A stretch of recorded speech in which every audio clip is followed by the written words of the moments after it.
of medieval history in the Department of History at the Faculty of Philosophy and Letters of the University of Saragossa. Joaquim Aparici Martí is lecturer at the Universitat Jaume I de Castelló, Department Education, and associate professor at the University of Saragossa. These researchers, who have been working together for at least 20 years on textile production in the Middle Ages, are now proposing to discuss the color of Valencian silk fabrics in the European market 1475-1530, taking advantage of the richness of Valencian sources, and particularly of tax documents from the years 1475-1513. They are interested in the predominance of the color black from the end of the 15th century onwards, placing this phenomenon in a long-term perspective and in the European context. If you are ready, please, we are listening for you. Thank you. Good afternoon. Good afternoon.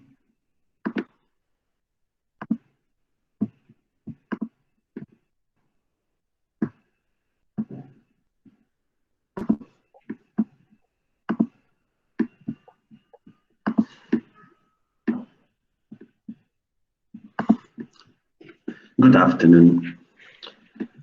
The silk dyers of Valencia treated litigation during 1507 to 1514 against the silk velvet weavers in a dispute over technical expertise. It contains very interesting declarations in its final part regarding how they dyed silks in 15th century. For example, the veil weaver Falco had known 60 or 70 years before many silk dyers who worked in the zone of the old Jewish souk of the city of Valencia. They were no velvet weavers because at that time there were no artisans with that professional name in the city. Nevertheless, in his declaration, he said that when Genoese velvet weavers arrived in Valencia, they began to dye silks on their own without the existence of a cooperation of silk dyers in the city. Another silk dyer, Bernardi said that he has worn in 1440 in a house of the old Jewish souk where his father Jaume Clariana worked. They dyed silks for velvet weavers when they began to arrive from Genoa. He affirmed that there was no velvet weaver in Valencia that knew how to dye silken colors, because they only dyed it black. In addition, they had to all learn how to obtain the color black from some servants of silk dyers that they had put to work in their houses. In fact, he said that there was no velvet weaver with examination by the Guild of Silk Dyers. Possibly the predominance of the color black in Valencian silk was due to Genoese influence, as 60% of the Damascus velvets commissioned by the silk merchants to the weavers in Genoa at the same years were black, which also was the case with regard to the percentages of pieces of silk sold in that city. Black thus became a fashionable color representing virtue, austerity, morality, but also social rank. In fact, black velvet or velluto nero was the most important type of silk fabric in the Genoese industry during the 15th century. This fashion trend for black had to do with the sashes that the color had attained in general at the end of the Middle Ages. So much so that the black cloth suite inspired by the Spaniards became fashionable among the high classes of Europe, taking as a model the portraits of the Emperor Charles V and his son Philip II, King of Spain, dressed rigorously in black. Thank you. Please. Number 3, please. Image number 3. The following one, please. Perfect. The founding of the Silk Dyers Guild in the city of Valencia began in 1497 with the presentation of a draft of the first ordinances to the municipal authorities for their approval. 9 years later, a privilege of King Ferdinand II of Aragon confirmed them in 1506. A notary copied them until 1578 by decision of the governor of the kingdom, reproducing all the statutes approved during that period. I have edited this manuscript preserved at the Valencia Silk Museum. The launch of the silk industry and the commerce in the city of Valencia and in other populations of the kingdom during the second half of the 15th century was the beginning of a long history in which the silk business finally became one of the most important economic sectors for the Valencian territory over the 16th to 18th centuries. Next, please. Thanks to the documentation preserved of the texts that the Valencian courts collected under the name of Tall del Drap del General on all types of fabrics that were exported, it was possible to find their oldest manuscripts in Catalan language with the title Manifest de les Sedes regarding silk trade in 1475 and in 1512 to 1513.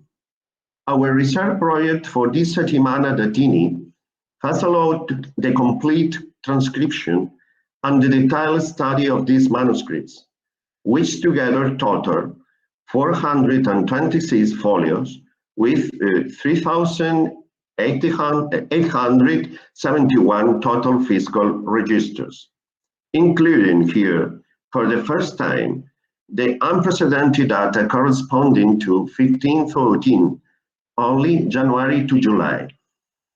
Since 1440, those who declared this tax paid 29 dineros for each Valencian pound, Valencian euro, of value of the fabric's registers, 12%. The 1475 manuscript comprises 3 volumes with the next, please, with that's okay, with 237 folios and 1,414 fiscal registers. We have identified the name of 204 people, including 147 declarants. Export destination 28, mainly Castile, but also Barcelona, Zaragoza, or other places of the Crown of Aragon. They are not international places, that is, outside Iberian territories. The global balance of those declaring in the 1475 manuscripts, table 1, shows a total of 38 specific combinations of silk fabrics and colors, apart from 99 more with other possibilities of colors and types of textiles. We have counted 29,617 varas of silk fabrics registers in 1475. In terms of representation, black satin, black velvet, or black damask together make up 47% of the total silk fabrics registered in 1475. The next, please. the number 3 table. No, before. Thank you. The 1412 to 1513 manuscript comprises 2 parts with 189 folios and 2,457 fiscal registers. The first part includes all the year 1512 with 170 folios and 1,473 registers. And the second part refers only to the period between January and July 1513 with 71 folios and 984 registers. We have identified the name of 485 people in 1512, more than double compared to 205 people of 1475 manuscripts, including 197 declarants, 60 more than the 137 of 1475. Sports destinations are 27, one less than 75, mainly Castile, and other places of the Crown of Aragon again. But now there are international places or territories, Cagliari, Naples, Palermo, France, or Portugal. The global balance of those declaring in 1512, table 2, shows the 29 combinations of colors and still far more importance out of the 59. That is to say that behind the expression others, there are 30 combinations with less quantity of alnas or varas. If we compare with the 147 varieties of 1475, the typology of fabrics and colors has been reduced considerably in 1512. We have counted 42,043 varas in total, and only black velvet represents the 56.58% with 23,788 varas. If we add to that data the number of varas of black satin, black damask, black taffeta, or black velvety velvet, it reaches up to 35,950 varas in black. That is to say that 85.50%. The trend of black has a fashionable color already present in 1475, reaches an even greater force in 1512, confirming what the artisans affirmed in the judicial proceedings, that in Valencia, black was the color used most for dyeing. We shall remember that in the fiscal register of Genoa, black fabrics totaled up to 60%. Until now, the comparative study of the fiscal registers of 1475 and 1512 had shown a strong growth of exchanges and of the number of those declaring fabrics and trade agents involved in the export of silks from the city of Valencia to the European market, with a clear predominance of the black velvets. Next, please. In this study, we will add for the first time the unprecedented data from 1513 manuscript to show how this trend of a color in predominant fashion continue evolving. The new data we have obtained from the study of the fiscal declaration of silks in the city of Valencia, corresponding to 1513, confirm this trend. Table 3. During the first 7 months of 1513, from January to July, we have counted 28,560 varas of silk fabrics and 23,347 of them in black color, 81.74%, a proportion similar to that recorded in 1512. If the complete manuscript from 1513 has been preserved with an average of 4,000 barrels a month, the total amount for this year will reach to near 49,000 barrels, slightly higher than the 42,000 barrels of 1512. Velvet and velvet were the more expensive textiles, especially when they were red, purple, blue, green, or black, according to the 29 main combinations on fabrics and colors. Next, please.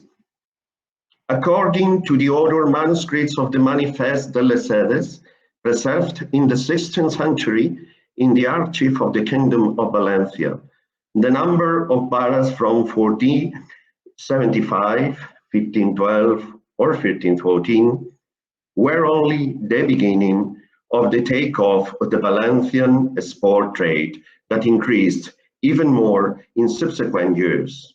96,000 barrels in 1529, near 300,000 barrels in 1598, or 130,000 barrels in 1600. Next, please. The trends shown below by the quantifiable results of the research, table 4, constitute a very significant volume of information on the basis of more than 90,000 meters of Valencian silk fabrics, 100,000 and 220 barrels analyzed through the fiscal sources of the kingdom compared between 1475 and 1512 to 1513, with a special emphasis on the subject of predominant colors, 73.47% black color. The emergence of a specialized corporation of silk in the same way as other similar corporations were founded during those years in the main silk centers of the Western Mediterranean. The fundamental key to the takeoff of the silk business in Valencia was the strong commercial demand for these types of fabrics. Without a doubt, this brought about a strong commercial trade between Valencian and foreign agents and promoted the migratory movement of the Genoese artisans, not only through merchants of their origin, but also through local traders. The hegemony of the black color had to continue through the 16th century, as it also happened in Genoa. Half a century ago, Jacques Hirst presented a study in the first Settimana di Studi of Prato on April 1917 on fashion and the wool fabrics market in Genoa and its region in the later part of the Middle Ages. The said study continues to be an essential reference for the subject of fashion that this 52nd Settimana undertakes, because it places attention on the observation of demand and consumption, underscoring that luxury not only was based on the quality of the fabrics, but obviously in the choice of the colors.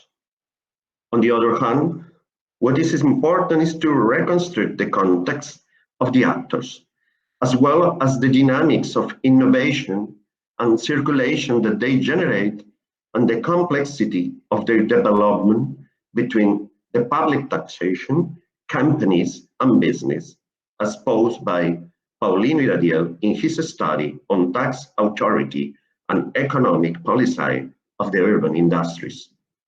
Moreover, urban and rural manufacture was in many cases interchangeable, and that in certain industrial districts, the colors of the fabrics in the countryside repeated current trends in the cities. Almost half of the cloths dyed in the contact area in the south of the Kingdom of Valencia were black, and the rest showed very diverse tones with a wide variety of possibilities according to what is shown in this case by notarial sources. Next, please. In our analysis, we have compared will ordinances, judicial proceedings, technical manuals of Diane, and particularly fiscal sources. The silk declarations in the city of Valencia from 1475 to 1512 in relation with the new unprecedented data of 1514 refer to the export of silk fabrics of the capital to other parts of Europe, with multiple details regarding those declaring buyers, sellers, and characteristics of the fabrics, type, color, length, price, and quantity, which make it possible to establish a database of several thousand of registers. This research project has therefore been centered on the process of consolidation of the art of silk in late medieval Europe to analyze fiscal series of documentation on the changes that took place in the production processes of Valencia silk fabrics. The transfer of technology and of fashion trends from Genoa to Valencia was one of the causes that explained the predominance of the color black over the course of the 15th to 16th centuries. Consumption patterns were transformed and influenced the stimulus of manufacturing. This is confirmed by the regulations that existed regarding the silk dyes corporations and the most important dyeing materials. What has been documented in Valencia is comparable to what was studied during those same years with regard to the silk industries of Genoa by Paola Massa or Carola Guerra, Venice by Luca Mola, or Florence by Sergio Tognetti or Richard Goldthwait. These historiographic questions find another important perspective of comparison in the latest studies carried out on the silk trade of Granada, Toledo, Aragon, Catalonia, or Portugal. 15th century Spanish velvet production was a business of the first magnitude of the textile industries of multicultural medieval Iberia. Finally, we would like to conclude with a key reflection by Alberto Brockman. In relazione al Medioevo, data la carenza e la frammentarietà delle fonti, specialmente di quelle di natura quantitativa, e data la disparità dei mercati e delle strutture politiche e sociali, si giunse a studiare dei microspazi e si fece largo uso del tempo breve. Così si scrissero lavori, pur assai raffinati, sul trasporto di alcune validi stoffe, sul costo del lavoro in una data azienda in relazione a pochi anni, sull'entità della popolazione e in un piccolo aggregato umano, per fare solo qualche esempio. Questi studi pionieristici, pur di grande interesse, hanno avuto a mio avviso il difetto di non mettere in meritata luce la valenza globalizzante dell'economico. We wish we had not fallen here into that defect. With our study from heterogeneous sources, we have wanted to show that it is possible to quantify fashion trends in the 15th and 16th centuries in some cities, as Valencia. Interesting observatory on innovation in silk production and processes at the end of the Middle Ages. Thank you very much for your attention.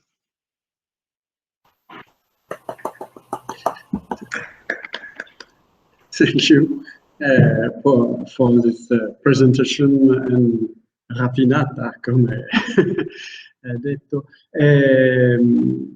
which clearly highlights the importance gradually gained by the black dyeing of silks in Valencia and the particular role played by Genoa in this evolution.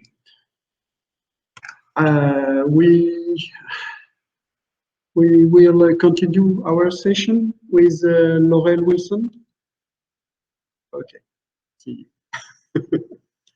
So Laurel Wilson is, if I'm not mistaken, an affiliated scholar of the Medieval Studies faculty of Fordham University, New York, Since his work for the degree of Doctor of Philosophy in the Department of History at Fordham University, entitled De Novo Modo, The Birth of Fashion in the Middle Ages, published in 2011. She works on dress and fashion in the Middle Ages.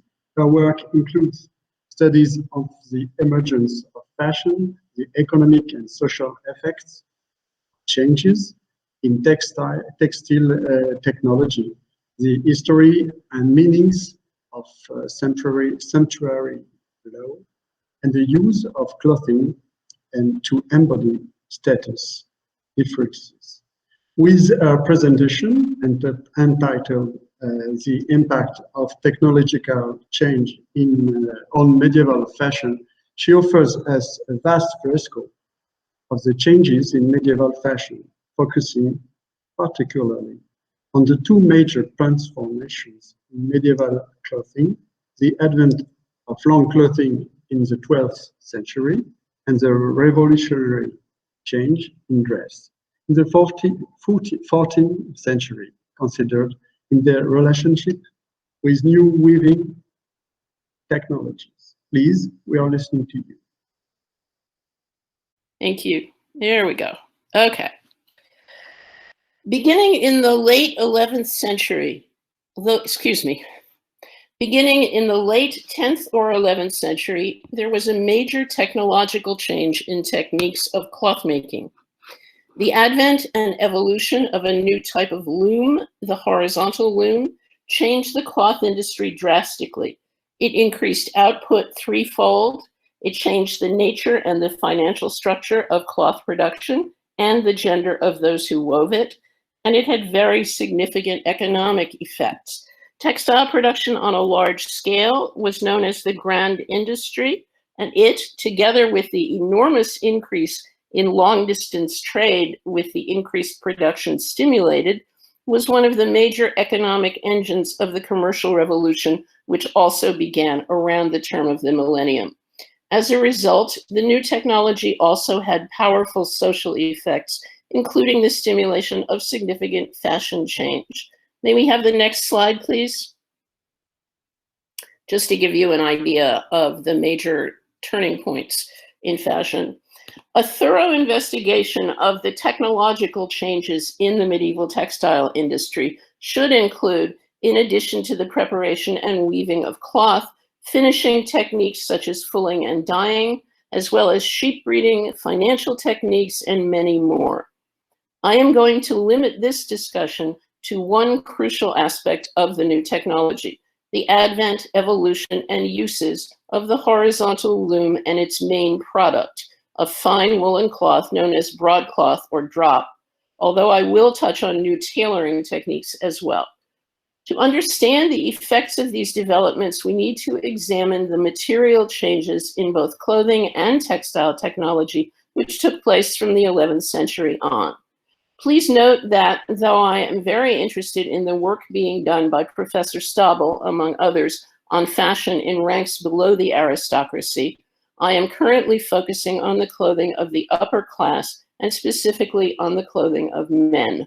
Upper class because I am looking primarily at a luxury product, and men because men were the focus of fashion at the time. Key questions to keep in mind beyond the actual stylistic changes include gender differentiation, class differentiation, degree of complexity, and the pace of change. May I have the next slide, please? In the early Middle Ages, men's clothing was relatively simple, consisting of a knee-length tunic, sometimes called a gonelle, leg coverings, and a short cloak. Since men's legs were visible and women's were not, gender differentiation was obvious. This type of clothing seems to have been worn by all classes of society, while long clothes, by contrast, were worn primarily by ecclesiastical figures and by aristocrats on very formal occasions. This way of dressing was all but universal among European men for roughly 400 years, from at least the early 8th century, which is the picture on the left, through the end of the 11th. The picture on the right is mid-11th century. As you can see, the clothing is not really that different. You can also see that in this 11th century illumination, which depicts kings, princes, and merchants, according to the legend, the status differences are barely legible in their clothing, save that the kings appear to be wearing much richer fabrics. When change did come, it was drastic. Next slide, please. Beginning in the 12th century, the previous ensemble was largely superseded by long, flowing one-piece garments. The clothes appear to have been initially restricted to the young and aristocratic. They are often depicted on young men hawking, for example, which was an aristocratic pursuit. This type of clothing was not found merely in artistic depictions. Thanks to clerical moralists and chroniclers, who are always useful guides to fashion, we can confirm that newly long clothes were actually being worn, though the earlier type of clothing never died out completely. These clothes did change over the next 2 centuries, but it was a slow evolution. The 12th century fresco on the right, Saint Gilles giving a garment to a beggar, provides an illustration of the most common way in which newly long clothing was worn: a long tunic, and over it a shorter garment, which the saint is actually handing to the beggar. Gradually, this became an ensemble of several loose one-piece garments known as a robe. Next slide, please. Although the more elaborate robes might contain up to 6 or 7 garments, they were not worn all at once, but generally 2 or 3 together. The fabric was most often dyed in solid, jewel-toned, deeply saturated colors. Often there would be a color contrast between one layer and the next, or between one side of the garment and the other. Even more than in its earlier 12th century form, this clothing was remarkably unisex, as you can see in the illustration on the right, at least to modernize. Even to contemporaries, it must have been a more subtle gender distinction than the earlier ensemble had provided. As to the rate of change, though the initial change to long clothing in the 12th century was both rapid and drastic, it was not followed by other major changes, unlike later fashion systems. Though, as the long clothing evolved, its reach widened till it was being worn by all but the lowest classes. Rather than getting involved in the debate as to whether the changes in 12th and 13th century clothing constituted fashion per se, we can confidently say that the long clothing which appeared in the 12th century was at least fashionable, given both its widespread adoption and the chorus of condemnations which greeted its arrival. The relationship between the new technology and the move to long clothing seems clear. I believe the new fashions to have been stimulated principally by the long lengths of luxurious, richly dyed cloth which were coming off the new looms. 12th century long clothing is often thought to be due to the influence on crusaders of the comfort and beauty of the long draped clothing which they encountered in Outremer, and this may indeed be a contributing factor. But the cloth supplied by the new looms was key, and I suspect it began a reciprocal cycle in which supply and demand interacted. Understanding why the new cloth is so different and why the new technology had such extensive effects is going to require a rather deep dive into the process of weaving. My apologies to those who are already familiar with these details. Weaving is the process of interlacing one set of threads with another set which is perpendicular to it. The loom, in whatever form, is simply a tool for making this process easier and, crucially, faster. There are only 2 essential parts to a loom: something to hold the lengthwise thread, the warp, under tension, and a way to lift specific warp threads to allow the crosswise threads, the weft, to pass under some and over others. This is known as changing the shed. There have been many types of looms which made this process more efficient, but we are primarily concerned with 2, the warp-weighted loom and the horizontal loom. Next slide, please. The warp-weighted loom is one of the earliest forms of loom, found in Europe as early as the 14th century BCE, in use in ancient Greece, as you can see in the picture on the left, and still in use in the 20th century in Scandinavia, as shown on the picture in the right. It is simply a wooden frame from which the warp threads hang. May I have the next slide, please? They are kept under tension by stones or, later, purpose-made weights. Next slide, please. Thank you. Which are hung at the bottom of the threads. The shed is changed by means of a combination of sticks placed in the warp under the relevant threads. The advantages of this type of loom are that it is easily made and portable, requiring very little in the way of materials or skill in construction. This is one of the reasons why the warp-weighted loom was almost always a woman's implement, since it could be easily set up at home. There are disadvantages, however. The loom limits the length of the cloth which can be produced. More than that, the changing of the shed is a very slow process, as is the beating in of each pass of the shuttle which carries the weft threads. Both require the weaver to take a hand off the shuttle.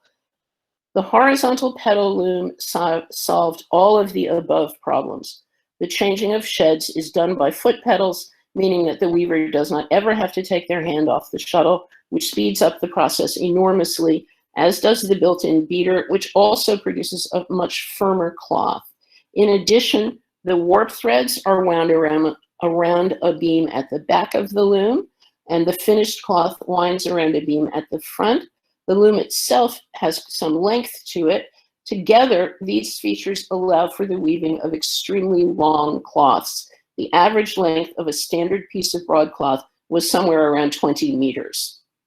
The only disadvantage to the horizontal pedal loom is that constructing it requires both skill and capital investment, which is part of why its impact was so great. The new loom appears to have been put to use on a production scale very quickly, judging by the first appearances of weavers' guilds in city records across Europe, beginning as early as the 11th century. The earliest known written reference to it comes from the Jewish sage Rashi of Tours, writing in the late 11th century. He refers to, quote, the part of the loom of weavers who weave by foot, which is in place of the rod that goes up and down in the loom used by women, end quote. Clearly, by this time, the horizontal loom had been in use long enough that the writer could take it for granted and his readers were familiar with it. It had also been in place long enough that there was an accepted gendering of the different types of loom, since the Hebrew word for weaver, when he refers to those who weave by foot, refers specifically to men. Early versions of the loom were quite simple, as in the picture on the left. Sorry, no, I don't have that picture. I beg your pardon. Although even this simplified loom greatly increased cloth production, by the early 13th century, if not earlier, the simple loom had evolved into something far more complex, the broad loom, which ultimately tripled production and was crucial to the commercial growth of the cloth industry, including the expansion of large-scale long-distance trade. May I have the next slide, please? We don't know the exact chronology of the broadloom's development, but the earliest one-person version of it can be seen in several early 13th century stained glass windows donated to cathedrals by Weavers' Guilds. And you see there one from Chartres, donated in part by the Weavers' Guild. Ultimately, it developed into the two-man broadloom, which enabled the rapid weaving of much wider cloth. May I have the next slide, please? The manufacturing process was far more complex and required more and different skills than the process of making cloth on the warp-weighted loom. I'm going into some detail, as the specifics will be important for understanding the ultimate social effects. For luxury wools, the process began with the choice of fleece. Sheep were being carefully bred for wool quality, particularly in England, but there were differences in both the type of sheep and the area on the sheep from which the wool was taken, so expert selection was necessary. The selected fleece was washed and either greased or left dry, depending on the type of cloth desired. It was then processed to make it possible to spin, after which it was spun into yarn. The yarn might then be dyed, or the whole cloth might be dyed at the end of the process. The yarn was then set up for weaving, that is, made into a warp, which was then wound onto the loom, and the individual threads, often numbering upwards of 1,000, drawn through the heddles and the reed, ready for weaving. Once woven, the cloth was washed and fulled, which is a process of applying pressure to wet wool in the way that you make felt, but stopping short of actual felting. This would shrink the cloth by as much as 1/3 by packing the wool in very tightly. The cloth would then be stretched as much as possible on a tenter, hence the English expression on tenter hooks, and the nap would be raised with a teasel, initially made from a type of thistle, but ultimately made from metal, and then sheared off. For true luxury cloth, this process would be repeated several times. Indeed, the wool was so tightly packed that even after several raisings and shearings, there was enough left that the raising and shearing process might be repeated later as a means of cleaning garments. After raising and shearing, if the cloth had not been dyed before weaving, it would now be dyed, a complex process in its own right. Further complications were introduced as long-distance trade grew in the form of regulations which governed the size and quality of many different kinds of cloth. There were government regulations from early on. In fact, the English Magna Carta from the early 13th century contains a regulation mandating the width of cloth at 2 ells. And guild regulations were ubiquitous. They might prescribe width and length. They also mandated the fineness of cloth by dictating how many warp threads to the inch, more threads meaning finer cloth, and which dents in the reed the warp threads were to be put into. Regulations also established standardization for many of the same reasons. The products of many cloth-making communities were identified by the name of the community, and you heard a little earlier about Ypres cloth, for example. And the community thus had a vested interest in keeping the quality high.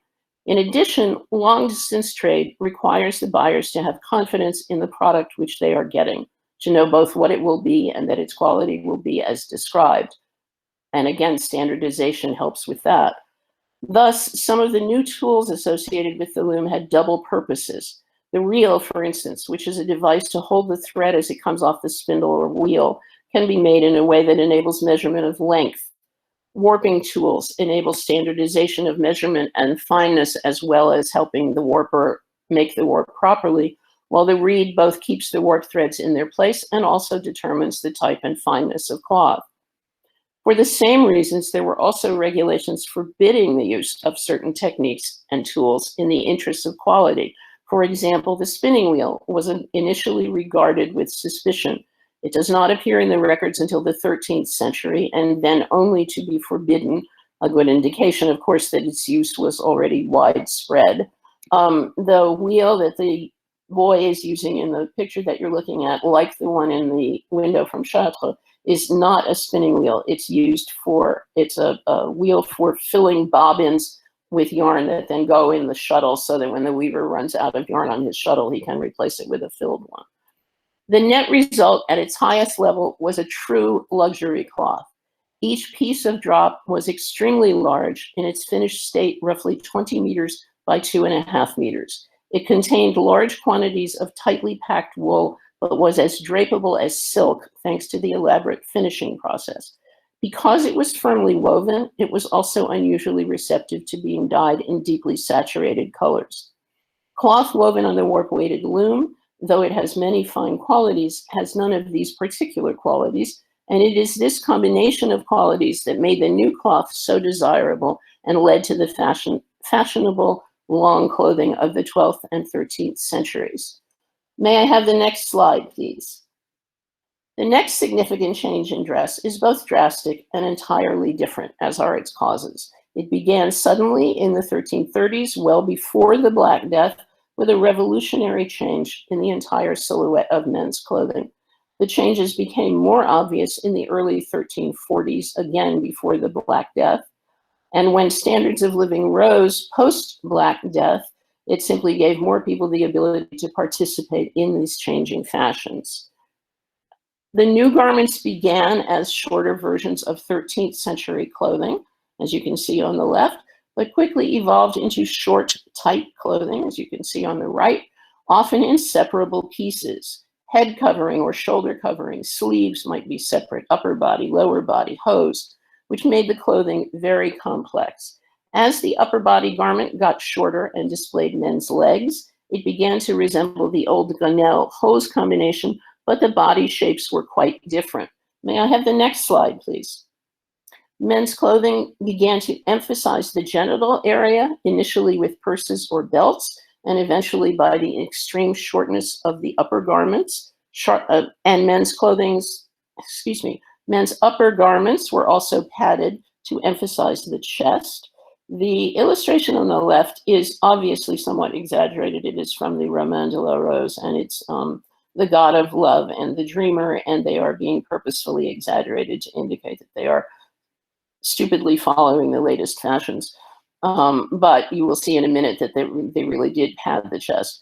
Women's garments were also somewhat more sexualized at this time as well, primarily by being fitted more tightly in the bodice. But nonetheless, men's and women's silhouettes were most sharply differentiated. The pace of change was now entirely different. It was much faster, often by decades. Indeed, these changes were the beginning of the system of continual rapid changes in fashion, which is still with us. We can see these rapid changes represented in the art of the time, and they are reflected equally clearly in the works of moralists and chroniclers who stressed what they often called the madness of constant change in clothing.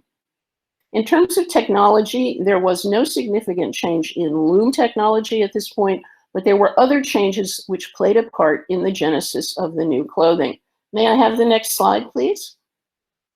New techniques of cutting and tailoring arose, most probably as a result of developments in armor. As armor became more tightly fitted, it was necessary to make the garments which went under it fit more tightly as well, which required new tailoring methods, particularly inset sleeves. In addition, much of the new clothing was made from imported expensive fabrics. I don't know if you can see it, but the pourpoint on the left is actually made from brocade of some kind. It also has the distinction of being almost the only complete 14th century garment that we have. In addition, much of the new clothing was made from imported expensive fabrics, and new techniques of cutting developed to make the most of it. The diagram on the right is a reconstruction of the cutting diagram for that doublet, and you can see how cleverly the fabric was made into what was needed without wasting any. There were other factors as well. The constant warfare from the late 13th century on may have led to the changes in armor and thus to the new clothing shapes. Since the new clothing also has real similarities to that worn by soldiers, it is possible that it fed a desire to imitate the military. The new clothing, in addition to reshaping the body and emphasizing the genitals, also reintroduces a type of gender distinction, which will not change until the 20th century. The visibility of men's legs contrasted with the invisibility of women's. In other words, it stresses masculinity, which also may be related to the ongoing warfare. And I went into so much detail about the processes connected with the new type of manufacturing brought about by the horizontal loom. Sorry, I just lost my place. There we are. Because they played a crucial, thank you, because they played a crucial part in the enormous social changes of the time.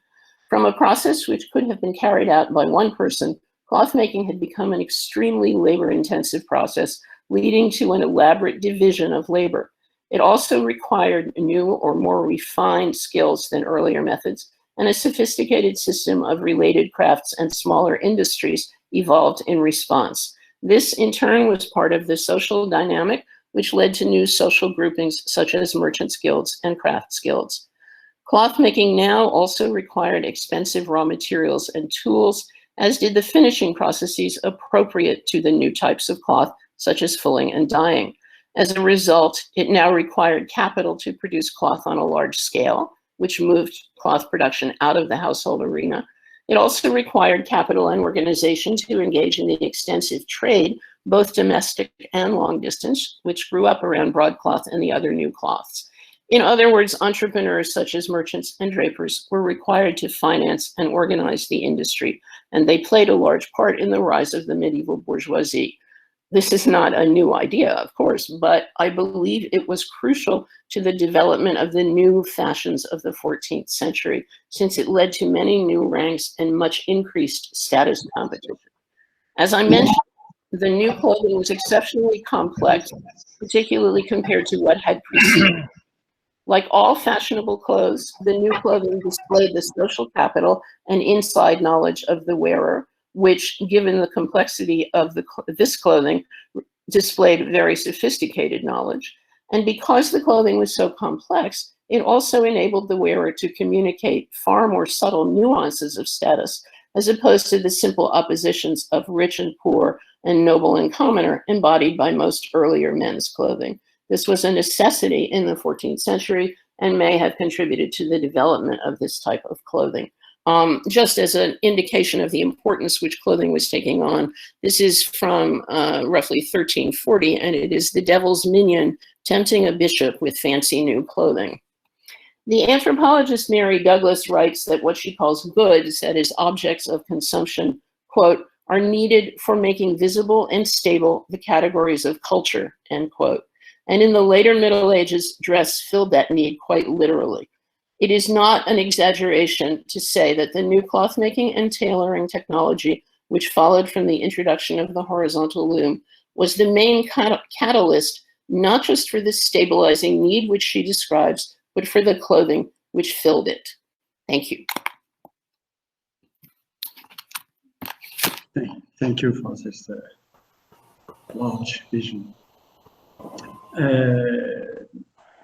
Don't forget to use the chat for your questions. After the broad overview proposal by Mrs. Laura Wilson, we will return to late medieval Spain with a presentation prepared by Nadia Fernández de Pinedo, Maria Paz Moral, and Emiliano Fernández de Pinedo. Nadia Fernández de Pinedo is a professor at the Universidad Autónoma de Madrid. Maria Paz Moral and Emiliano Fernández de Pinedo belong to the University of the Basque Country. Their presentation is entitled "A Dramatic Change in the Consumption of Fabrics by Royalty at the Milieu, 1293-1504, from wool to linen and silk." The study considers a wide range of fabrics, including alongside wool and silk, linen and hemp, which are much less well documented. It traces the mechanism of downward flow of fashion for certain fabrics in late medieval society. Please. Thank you very much. Can you see the slides? Yeah. Yes, it's changing? Yeah, yeah. Yes, it's changing. Lovely. It's amazing, but it works. Okay. So, good afternoon, everybody. It's a pleasure to be here today. First of all, we want to thank the organizers of the event and all the attendees to the conferences. As you all have the paper, we are going to present briefly an overview of the main findings of this ongoing research. In our previous research, we observed that from the kingdom of Juan II to the Queen Elizabeth I of Castile, silk fabrics had replaced the expensive dyed woolen fabrics, at least among the privileged groups. At the same time, a very fine linen fabric, the Hollanda, had spread in the entourage of royalty in an extraordinary way. At least this is what is being noticed in the house of Elizabeth I, particularly in the form of body linen and in the household linen. In this paper, we try to offer a picture of how this change could be transmitted downwards, if they were, through some examples of different social groups, from nobility to peasants, considering the economic and social limitations that would have been relevant in its spread. So the structure of the presentation will be as follows. Firstly, by looking at the purchase, we will expose the changes in the consumption of textile fibers made by the Castilian royalty. Then we will try to see, with the help of other type of sources, such as inventories, trousseau, price rates, the spread of those changes among other social groups. And finally, we will try to provide an insight into the factors of change from the demand side on the supply side. So, between 1300 and 1500, the consumption of fabrics by the Castilian monarchy had changed dramatically. In the following table, we can appreciate the transformation which are measured in monetary value, but we have also the physical measures in varas. Around 1300, royalty consumed expensive imported woolen fabrics, followed a long way down the list by silk fabrics, probably tendales, chametes, and thicotons, reliable origins of brocades, probably. Our sources show that expenditure on vegetable fabrics were very low. But 2 centuries later, at the time of the Catholic monarchs, spending on vegetable fiber fabrics, especially linen, had increased substantially. The range of prices was wide, from 213 maravedis vara for tablecloth to 33 maravedis vara, the cheapest. But the most surprising thing was that the expenditure on linens of 93,887 maravedis, 38%, was dedicated to Hollanders.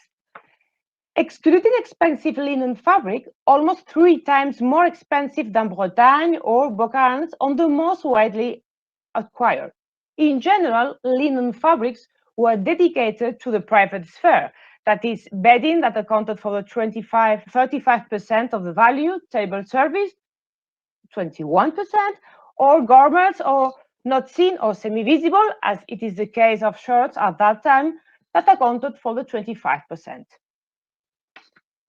So, as has been shown, changes in textile consumption had already taken place at least in the middle of the 15th century under Juan II of Castile.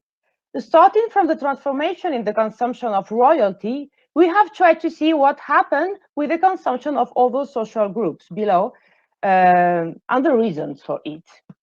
So in the previous research, we have mainly used documents which collected the purchase of thousands of fabrics for royalty and its nearest circle, in which the date, clothing, fiber, price, and measurements were provided. This kind of very rich source does not seem to have existed or survived for other social groups, which much lower income. In these cases, the sources, also diverse, such as inventories, donations, dowry auction, as we've been seeing today, sometimes are limited. Another type of source are custom duties or taxes, which allow us to analyze price variation on the appearance of new fabrics. On the other hand, it is true that, at least in the case of silks, preserved fabrics, as well in the case of woolens of good quality, are generally abundant, but this is not the case with inexpensive fabrics. We also have to mention the lack of inventories in the case of groups with low purchasing power. And on the other hand, it is really difficult to know the percentage of self-consumption or the part of the sale between neighbors within the knowledge of municipal, noble, or royal taxation. In addition to these limitations, there is a general lack of monetary valuation, sometimes supplemented by auctions. So to try to have an idea of the spread of new patterns of consumption among social classes, we have used different sources. Although the sources using these texts coming from inventories, wedding garments, or price rates are less solid or consistent than those used in previous work, basically purchases, other documents used indicate that in the case of the nobility, at least for 1450, silks had displaced expensive woolen from first place. On the other hand, in the case of expensive linens, a change similar to what occurred in the royal house of Elizabeth I is not by any means evident, even among the wealthy nobility close to the court. In other social classes, the consumption of silk either did not take place or was very limited, and it was limited to ornaments. The sumptuary laws, but above all the cost, will explain this phenomenon. The Hollanders were on the Castilian and Catalan-Aragon market at least shortly before the middle of the 15th century, but their consumption, as in the case of the nobility, was very low. Hollands were non-existent in the rural world and had a small presence in the urban one. In both cases, the consumption of linen was high, but it meant that they were very cheap linens. So let's have a look at some examples. If we have a look at the Estúnigas on the death of the patriarch Don Pedro, his inventory reflects, first of all, the coexistence of Arabic terms, like almohada, alfoma, and Castilian terms for similar household objects at home. Second, that imported fabrics coexist with local ones. For example, the blankets of Flanders coexist with the so-called de la tierra from surrounding areas. And third, that the Count was dressed in very rich silk and woolen fabrics, but some of them were also recycled. For example, a monthill was reused to make a cover for the Earl's horse, or a écarlate balandrin was used to make a costume to a page. In the case of farmers, for example, a married couple from a village in Palencia, of all clothing, household linen, and underwear, 41% was made with vegetable fibers, other 24% in wool.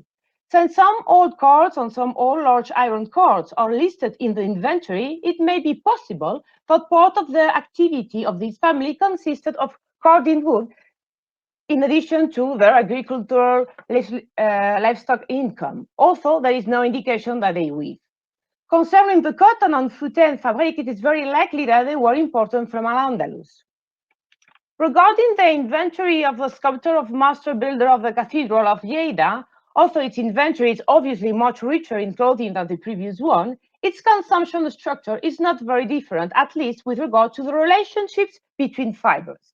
Its inventory lists 151 clothes and household linens.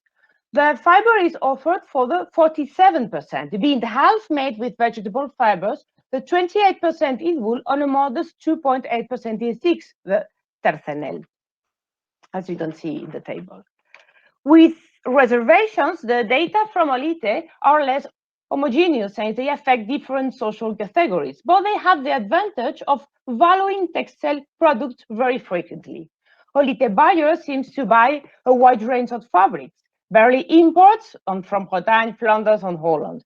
But the consumption structure specified for well-off city dwellers is not that of the court. Silk, also very modestly, was consumed and was stolen both in the form of clothing and in fabrics. And in addition, the Hollanders appear in small quantities. Olite reflects, obviously, a more complex social structure with a more varied and richer consumption, as it was normal in a urban milieu. Taking into account those examples, and with caution, of course, we observe that there was a certain division in the use of fibers, wood and silk for visible garments, and linen for intimate and domestic ones. In the case of the household fabrics or garments for the bed and kitchen, we found out that cheap linens had a considerable weight, especially when measured in varas, in physical measurement. But which type of linen do we find? Basically, they were linens purchased on the market, but there were also those produced at home. As we know, there was a domestic production for that consumption. From the data analyzed, it can be prudently concluded that the change in fashion was faster in the fabric scenes, that is silk versus expensive wools, at least in the case of the nobility. It was slower or even inexistent in the NC, that will be the case of the Hollands, even among the nobility. It was practically non-existent among the peasants and clergy and very limited in the wealthy citizens. Given the choice between spending on visible and ostentation garments, silks, or uncomfortable unseen garments, Hollands, both the nobility and the rest of the subject, for economic reasons, opted for something new rather than for what is comfortable, pleasant, but private. Fashion spread at different pace, not only because of the social and economic status, but also because of the visibility of the garment, the show-off. So the changes, when it occurred, was probably due to a combination of the demand and supply effect. In the case of the visible garments, the craving for silk fabrics were very old. We know very well that there was a desire for expensive silk, usually from the East. So there was a prior demand, at least among the wealthy. And comparison between the prices of silk fabrics and expensive wool fabrics around 15th century indicates that at least for those dates, certain silk fabrics had a similar price to the expensive woolen fabric. And in central Italian cities, it had been possible to produce silk fabrics with a sale price similar to that of expensive wool fabric dyed in scarlet. There would have been a combination between the unsatisfied demand effect, the pre-existing, and a supply effect linked to technical change, as well as a less expensive raw material on a highly qualified workforce. So, it is not known, when the Hollandas, this new linen fabric, became widespread, who were the first consumers, or whether they replaced other tissues due to the increased income of certain socioeconomic groups. The first reference that we found out for a fabric explicitly named as Hollanda dates from 1444 in a commercial bankruptcy in Lérida, Catalonia, next to colored veloutats, an object in gold and silver on other expensive goods. This could indicate that this linen was considered a precious fabric. Around these times, in 1449, in King René's account, several cannas of the Dutch Hollanda were noted. And in the middle of the century, the receiver on Álvaro de Estúñiga noted the purchase of expensive Hollandas. As the city of Plasencia was located between the first of Medina del Campo and Seville, it is very likely that the penetration of this fabric in Castilla took place through the port of Sevilla or through the ports of the north of Spain, and in this case, sold in the fairs. A tax, as you have in the slide, named mid-15th century, allow us to have a vision of the different types of imported fabrics and to place the Hollandas in the group of linen and bedroom fabrics. As with silks, because of the high price, their market was made up of the wealthy who were probably already buying similar fabrics before, albeit in smaller quantities. What seems likely is that in the middle of the 15th century, at least, we have found Hollandas at the court of King René, King Juan II of Castile, and in an expensive textile store in Lleida. A little later, we found some Hollandas in the Castilian nobility at least. The consumption of expensive linen seems to be a phenomenon not only linked to this new linen fabric, but also connected to technical transformations within the same sector or to the transfer of technology from the wool or silk sector to linen. In the Hispanic case, it is likely that the influence of the Moorish influence, especially in its domestic aspect, must be taken into account. This is seen both in the increase in the consumption of silks and in that of fine linens. What this means is that the price per se was not a barrier to its entry, at least until the war in Granada. What this indicates is that more research is needed to explore Hollanda's consumption in the Iberian world. We must also look into how different products and distinctive qualities affected domestic interior or dress purchase. Thank you very much. Thank you for this presentation. It's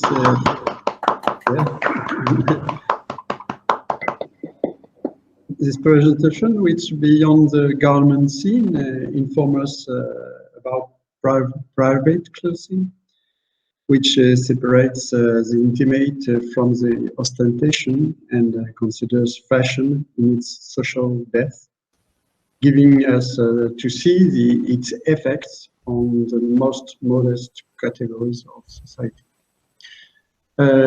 We will listen at the last presentation of our session and of our day. It will be the one by Julien Villain.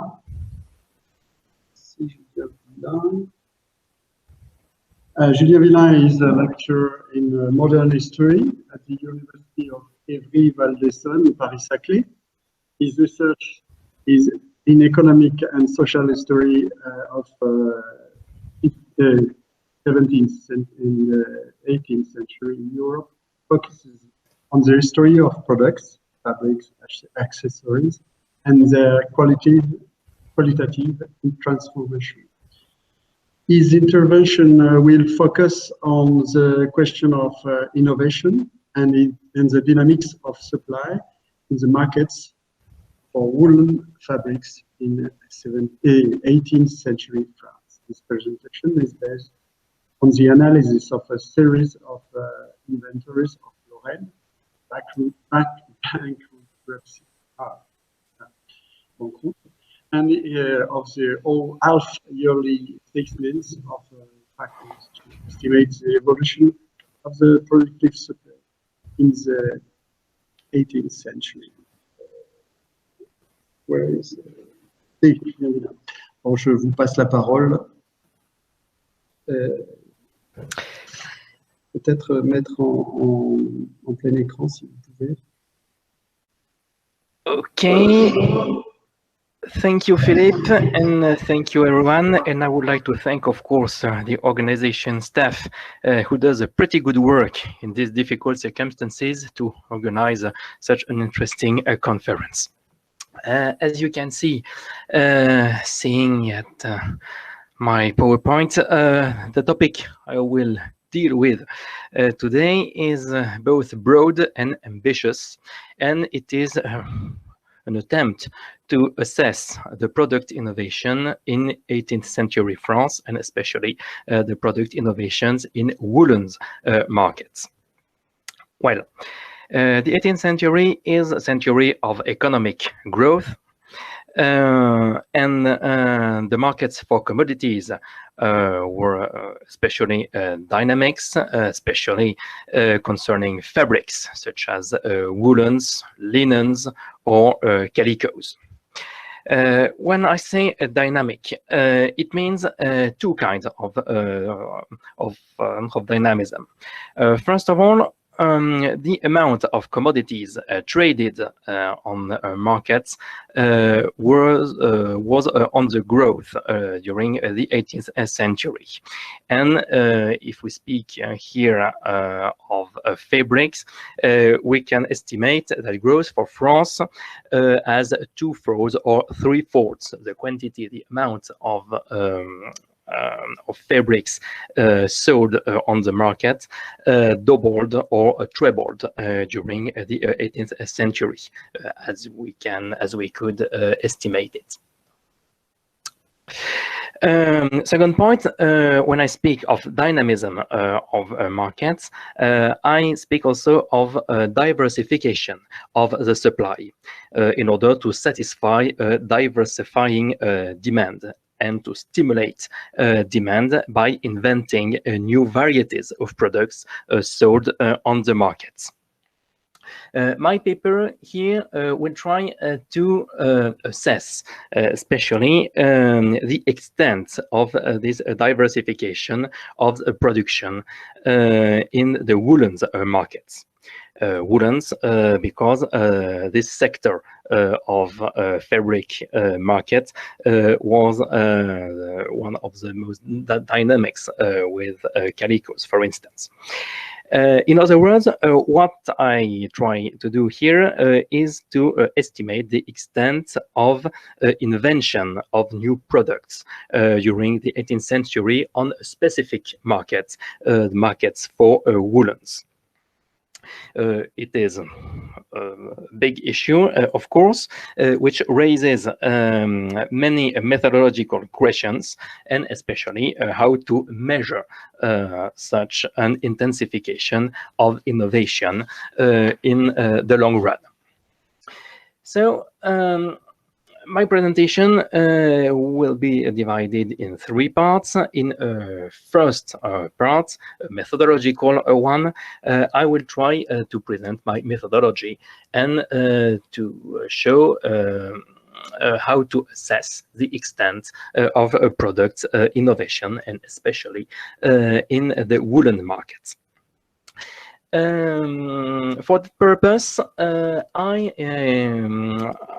use a specific kind of sources, which is called I quote in French, the état des manufactures, which can be loosely translated into English as production summaries. What were those production summaries? There were official papers, official documents, which were drawn up for various productive areas by inspectors of manufacturers. Inspectors of manufacturers were officials appointed by the monarchy in order to inspect, as their name suggests, to inspect the production in specific areas.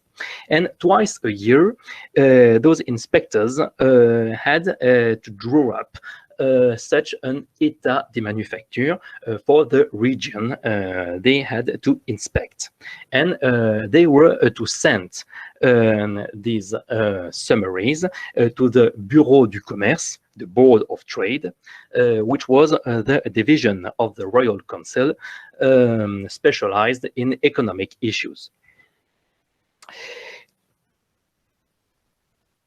Those production summaries present many informations, and they were supposed to draw up some statistics for the use of the Board of Trade.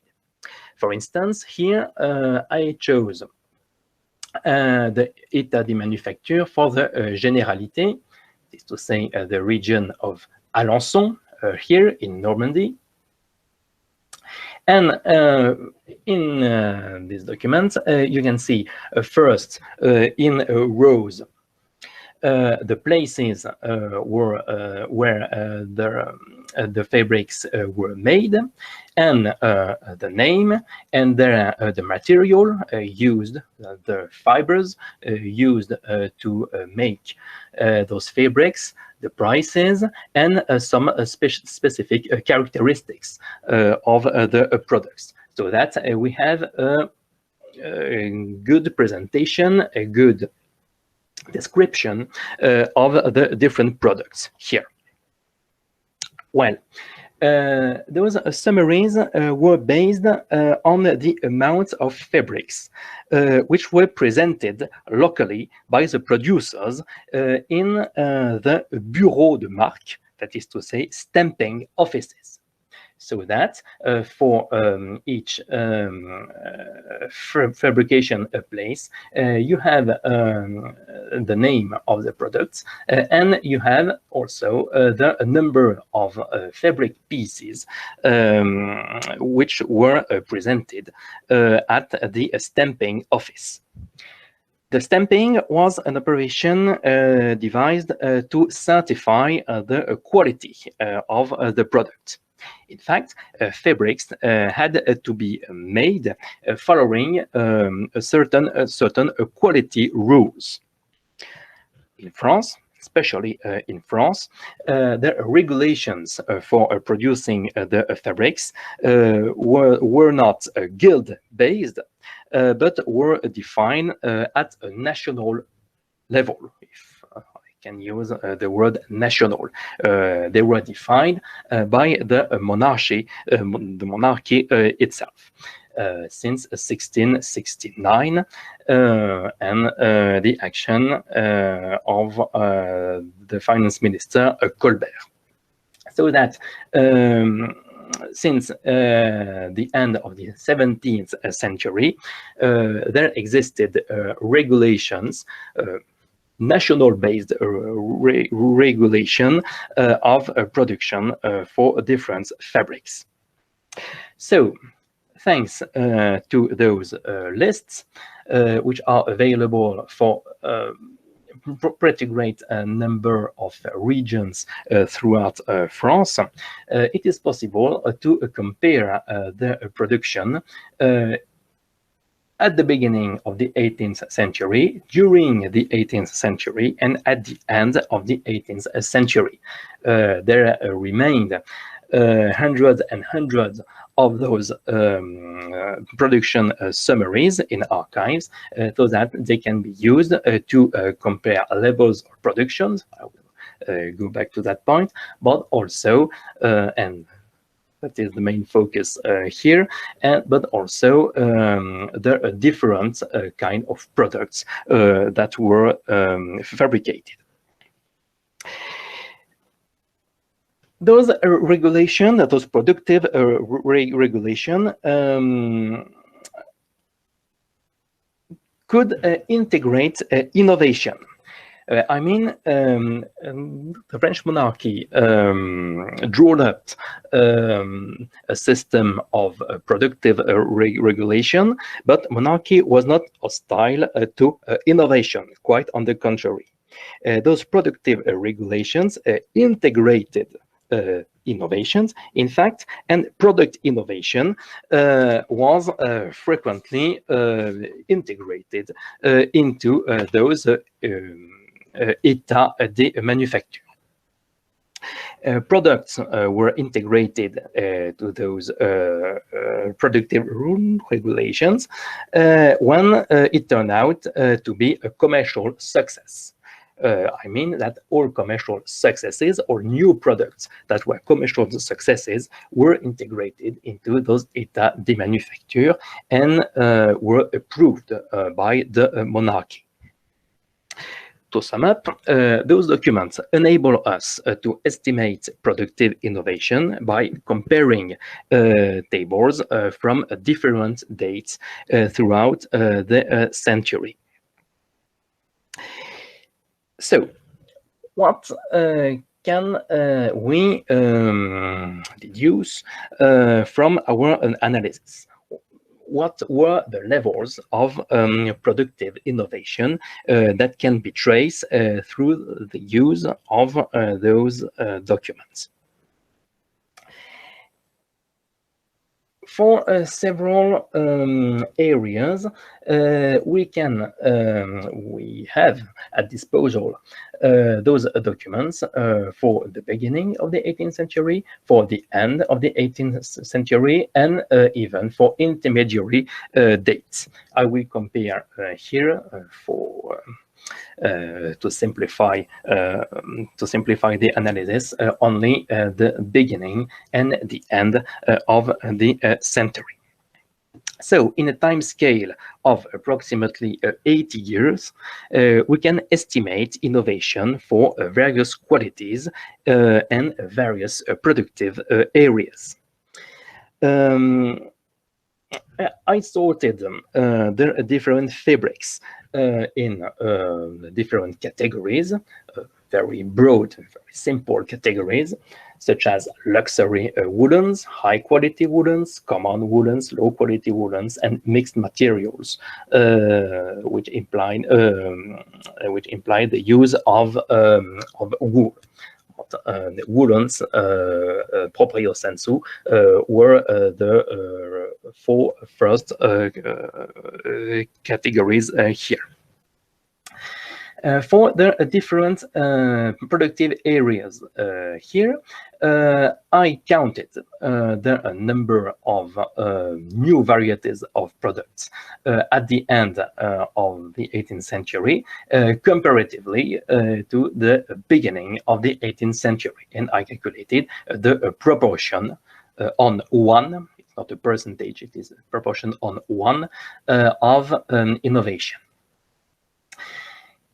It appeared that especially for common woolens, which were the most important branch of manufacture, for common woolens, the proportion of innovations throughout the century is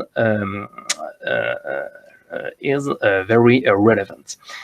As you can see here, approximately 2/3 of the products that were made at the end of the 18th century were in fact innovations if compared with the beginning of the 18th century. So that there was a very great change in the varieties that were produced and diffused by French manufacturers. We can also have a look at the different qualities. I forgot to translate the title into English, I'm sorry. But we can also have a look at the different qualities. Even in that case, the number of qualities, of new qualities compared with the beginning of the 18th century is also very important. Approximately 2/3 or 3/4 of the production, so that we can conclude that product innovation in the woolens market was quite relevant throughout the century. However, my calculations here rest only on the varieties.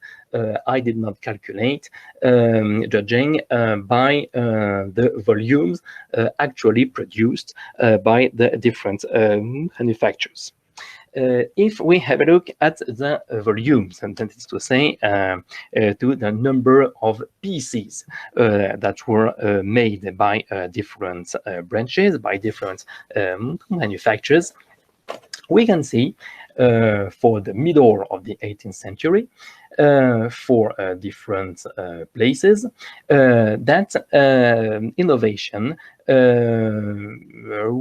represented approximately 2/3 or 3/4 of productions if compared with the beginning of the 18th century. So that if we have a look at the varieties, and if we have a look at the quantities, it appears that the product innovation was absolutely big during the 18th century.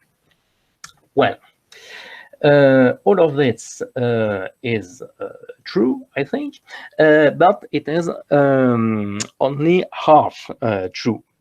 Actually, the proportion of innovation must have been even higher that I have presented here. In fact, there existed a regulated innovation, that is to say, an innovation integrated in productive regulations, but there existed also a non-regulated innovation. In fact, our calculation so far do not take into account this non-regulated innovation. What do I mean by non-regulated innovation?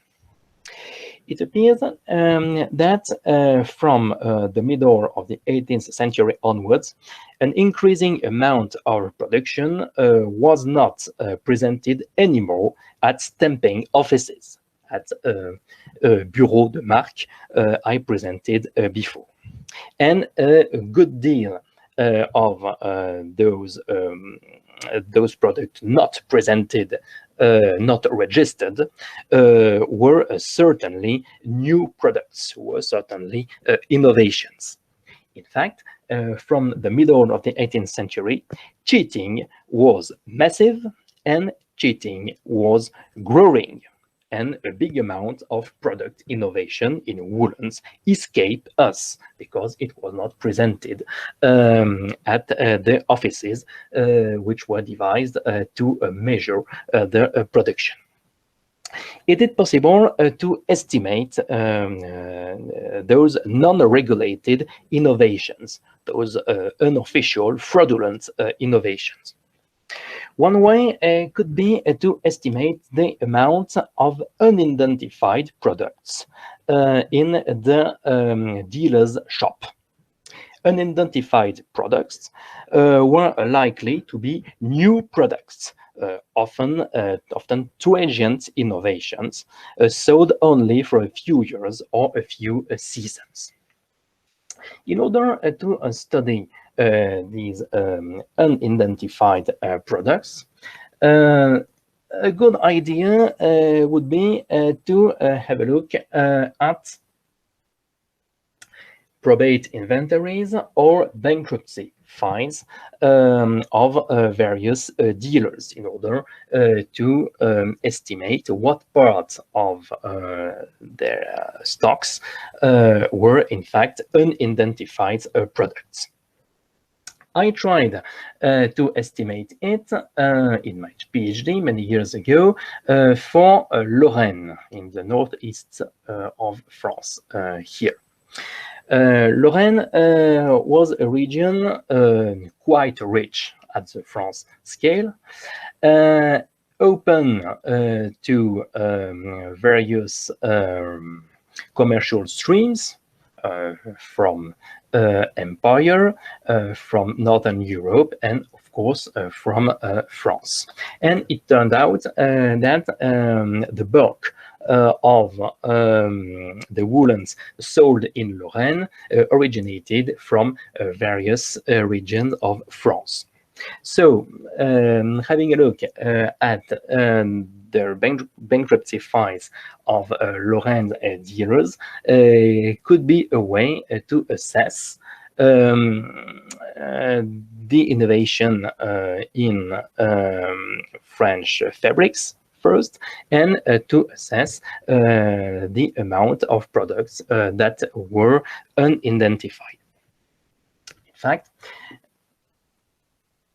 bankruptcy file presents, got here an example among dozens. François Méget, merchant from Neuchâteau, Lorraine capital, Nancy is here. Neuchâteau is a small city in southwest Lorraine here. So those bankruptcy files allow us to spot products. Here, for instance, toile de coton, calicos. It's not a good example for here, since I speak of woolens, but and the quantity of products and the price and so on and so on. Bankruptcy files present lists of products, and by comparing various bankruptcy files, it's possible to estimate the volume of innovation products of the merchants. I tried the comparison for the middle of the 18th century and the end of the 18th century to assess the amount of unidentified commodities in dealers' stocks. It appeared that approximately a third, or 40% of the woolens in stocks in the middle of the 18th century were unidentified. They were presented as cloth, for instance, or starch, or other products in a very generic way. At the end of the century, a few years before the French Revolution, the proportion of unidentified commodities in the stocks was much higher because it amounted to approximately 50 or 60%. So that it is possible, my presentation here is not very conclusive on that point, but it is possible that in the second half of the 18th century, the proportion of unidentified products in merchants' stocks was growing, and the growing proportion of unidentified products would be a sign of innovation and non-regulated innovation. So, if we can conclude something from all of this, I would say that methodology can be discussed, but some results seem to be quite strong. First of all, the level of product innovation seemed to have been very high. Approximately 2/3 of products sold at the end of the 18th century were product innovations if compared with the first years of the 18th century. And even if we look at the values, at the quantities, the values and the quantities, it appears that this proportion of 2/3 is confirmed by others' mean of estimation. And probably this very high level was perhaps even higher if we take into account non-regulated innovation, that is to say, fraudulent innovation that escaped the scope and the supervision of the monarchy official. Okay, thank you for your attention.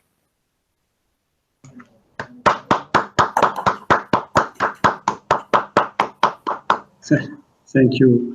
Thank you for this intervention, which, thanks to the cross-referencing of sources, offers a fine and nuanced vision of the innovation dynamics put in place by merchants. We arrived at the end of the presentation, and I read for the questions. So, we begin by maybe we don't take it in order because maybe others questions arrived after. First was the presentation of Lowell Wilson. We have three questions. The first one by Peter Stabel, please. Yes, thank you, Mr. President. Laurel, I want to congratulate you with this wonderful survey paper. It's the first time that I see all these arguments so nicely brought together. But of course, this raises some problems of interpretation about the relationship between technological change, fashion, and social organization as well. So I was wondering how far that you would take your argument. If I can add some nuance or perhaps a counterexample. The introduction of the broad loom in Flanders did not generate a specific position of the weavers immediately. It took another century almost before weavers' guilds came of age, before the structural position of the weavers in the production process changed, with the merchants in this case as the losers. And the same is true for, of course, fashion changes.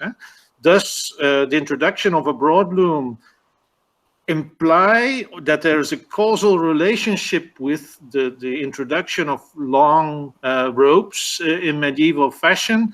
I'm not sure. Is that not underestimating the skill of medieval tailors? First of all, I would say right up front, this is, of course, a gross oversimplification. I think it's an important argument, but that does not stop me from knowing that it is a tremendous oversimplification, and the idea of adding nuance to it is entirely justified. And when I said at the end that it was not an exaggeration, what I really meant was it is an exaggeration, but I still think it's a connection. Yes, there is chronological nuance, there is local nuance, right? Things happen differently in different places. And the position of weavers is a particularly interesting example because it changes so much. In England, for example, the weavers are one of the first guilds that organizes. They pay large amounts of money to the crown because they are extremely prosperous. But eventually, over the course of a couple hundred years, well, less than that really, about a century and a half, their social position falls tremendously. You can't be in the merchants, most of the merchants' guilds, if you are still acting as a weaver or sometimes a dyer. So the weavers ultimately become a proletariat. And I think that that happens in other places as well. One of the reasons being, although I didn't get into this in the talk, that interestingly, one of the few places where less skill was needed in weaving than there had been in the warp-weighted loom was the actual weaving process. Because the surface of the cloth is going to be almost entirely masked by all this raising and shearing. So they don't do complicated patterns in broadcloth. Whereas the warp-weighted loom was known for doing complex twills and stuff like that. And that took a lot of skill. Weaving on a broad loom really doesn't. Once you've mastered the basic mechanical motions, that's kind of it.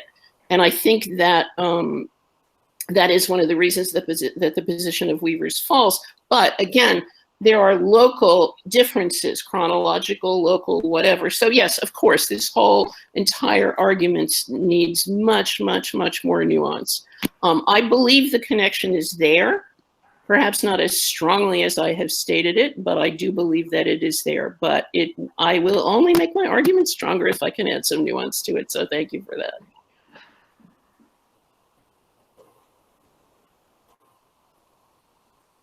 Okay. Now, Eric Hertz, you have a question? It's your turn. Merci, Philippe. I have a question to Laurel as well, indeed. Laurel, I certainly agree with Peter that it was a fascinating paper, and I really enjoyed listening to it and reading it. And I wonder, I just have one small question. One of your many interesting ideas is the progressive shortening of clothing at the late 13th and in the first half of the 14th century. Now, clothing for men became extremely short and even more tight by the middle of the 14th century. I hope I got that right. Yes, it actually continues all the way to the... your paper, yes. Well, using this evidence, a famous Belgian scholar has many years ago launched the attractive hypothesis that such a reduction of cloth material could have had some serious influence on the overall demand for textiles. And in turn, a sharp reduction in this overall demand may have or may have not worsened the already difficult situation in a number of, let us say, for convenience sake, older textile centers. Now, do you think you can more or less agree with this bold hypothesis? And do you find additional evidence to support it or not? Thank you in advance. Yes, absolutely. And I was not aware of that hypothesis. I think it's fascinating, and I think it's probably true. Remember, not only is the clothing getting shorter, but more of it is being made from very expensive imported fabrics, unless you live in Italy, which is mostly where they're being imported from, but they're still expensive. And therefore, they're not broadcloth, right? So I think I had not thought of that, but I think absolutely that those two things would go together. There would have to have been a reduction in demand as a result of the way the new fashions worked. And they went on, by the way, getting shorter and shorter until the end of, really until 1400 or so. Yeah. And you think you would be able to make a bold estimate of the reduction in textile material using a well-dressed, let's say, outfit of a male man in I could, but not off the 1400 and making the comparison? Not off the top of my head, but I would love to actually work on that. I think that's a great idea. And that would be a fine enterprise, yes. Yeah, yeah. Thank you so much, Laura. Thank you. Now, Luis Figueras. Well, thank you very much also for the paper. And just a brief question, but if you have this impression that the clothing, especially the male clothing, is shortening, don't you think that you need more tailors? Or yes. Yeah, I mean, the tailoring becomes more and more important, and you see this in for instance, in what happens to the guilds in England and France, where tailors and pourpointiers or doubletiers split off or argue with each other. And there are more tailors guilds. Yes, absolutely. Okay, that's all. Thank you. Yeah. Excuse me. Okay, John Style, it's your turn. With a problem. I'm hoping that. Can you hear me? Yes. Good. Okay. A question for Laurel. Well, a comment and then a question. The comment is, surely the whole question of the size of the industry would also depend on the turnover of the fabrics. And as you're moving to lighter fabrics, which are less durable, it may have no effect on the actual number of weavers, because you have to have more of the stuff churning through the system. Yes. Because it wears out quicker. Yes. And looks and wears out in two senses. Wears out because it becomes less fashionable, and because it looks worn, and also physically wears out. The physically wears out issue may be more of a problem lower down the social scale when you're talking about half silks and so on. Yeah. But even at the top, you have to replace more often. So there's the flow may stay the same, even though the quantities are smaller. So there's a stocks and flows problem, in other words. But my substantive question, which leads on from that, is really about short garments and silks and narrow silk worsted mixes, because the broadcloths are huge. The silks are extremely narrow, as are some of the worsteds. I mean, your average say the silk say is a pretty narrow beast. So in a way, is that what's going on? That there's a relationship between the length of the garments and the narrowness of the pieces? It could be, although I see that Dr. Stabile is commenting on the chronology there in terms of the lighter fabrics, and I would tend to agree to some degree. But yeah, I think I don't know the answer is what I think. Sorry. No, that's... Thank you for making me think about it, though. It's good not to know the answer. It makes us, do more research. I hope you noticed, by the way, the spinning wheel stuff, which I put in especially for you. Thank you. I appreciated that. And of course, you're absolutely right. That's a pern wheel, not a spinning wheel. So, yes. So, Maria Muzzarelli, prego, se... Yes. Yes, I have a question for Laurel. Many thanks for your paper. Very, very interesting. For me, is particularly interesting. But I would like to discuss with you about the relationship between new fashions, new forms, and the technological innovation. Because I think that perhaps is central, the connection between a new mentality, a new form of freedom, and in this case, the new fashion is more clear and more easy to explain. Different is the case of color. In the case of color, in effect, is important, the new technology. But for the short and the curious fashion, I try to explain a connection with new technology, but it is difficult for me. What is your opinion about? I think your idea of a new freedom is absolutely crucial. Some part of all these sumptuary laws that are proliferating all over the place is, I personally tend to believe that, except at certain times in Italy, they had pretty much no effect at all, other than making the people who passed them feel better. But it is clearly a response to people who are not aristocrats exercising their freedom to choose in a whole kind of new way, because there's so much to choose from. And I agree with you. I think that that's absolutely crucial. Thank you. Thank you.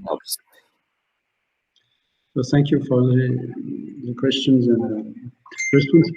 We will turn to Germán Navarro with a question of Elisabeth Curie, please. Hi, yes, thank you very much to everyone for all your papers today. It's been really fascinating. My question really, there were two sort of quick questions. One was I was interested in the relationship between the weavers from Genoa and Valencia. You know, were there weavers from other parts of Italy, say Milan? What was that connection? And I noticed that the terminology for the fabrics and the documents that you were using seemed to be quite sophisticated. There was lots of differentiation, but in terms of the names of the colors, it was quite basic. And I was wondering if there was anything that differentiated, particularly in red, for example. In Italy, you get cremesino, grana, different names that reflect the types of dye stuffs that are being used to make them. And I wondered if you come across anything like that in your work.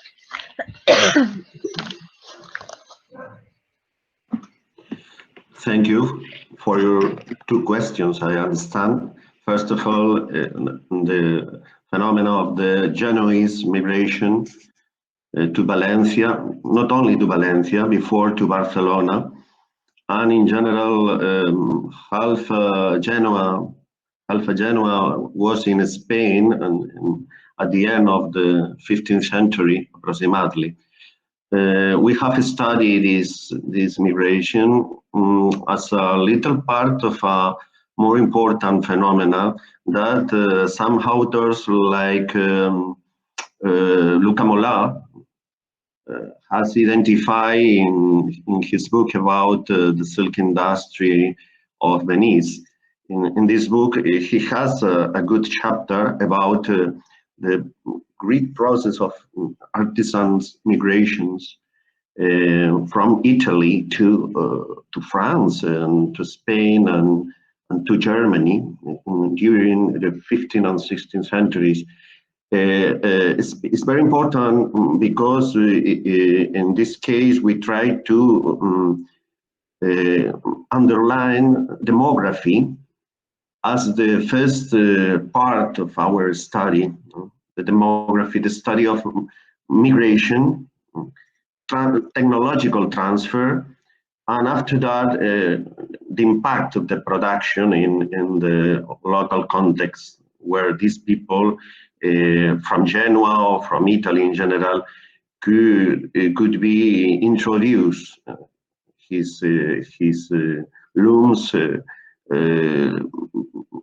types of different colors for dyeing, etc. Then we have at the moment, we have identified at the moment 500 Genoese artisans, silk artisans in the city of Valencia from 1450 to 1525 approximately, with notarial documents, municipal acts, cittadinanze, che dicono in Italia, a quantity important of information to reconstruct with prosopographical methodology the history of these people. And I think that if you want more information, I can write an email for you with this bibliography.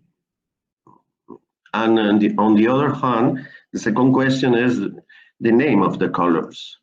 And the physical sources, we can read black, red, crimson, but not with more detail.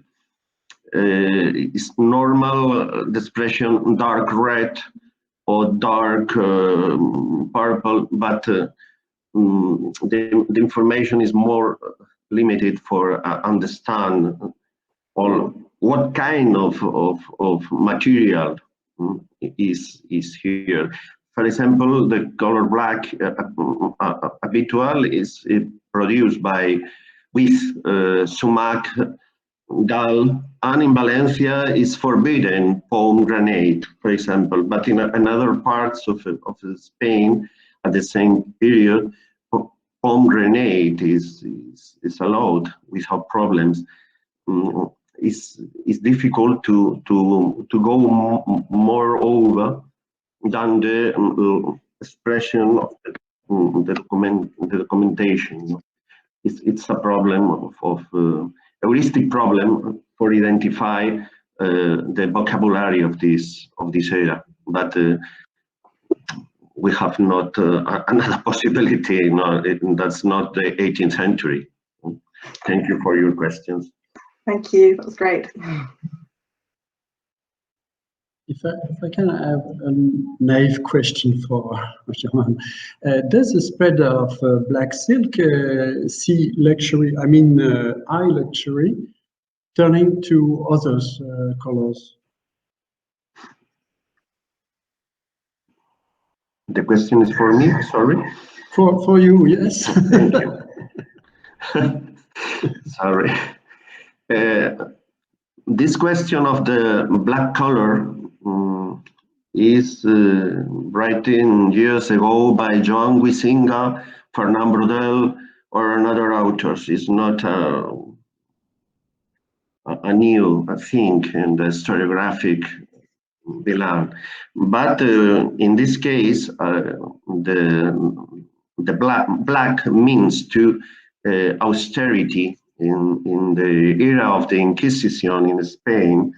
The color of the Jesus Christ Passion is a religious center, not only a luxurious, but also a quantity of meanings that we try to identify, for example, through the medieval literature.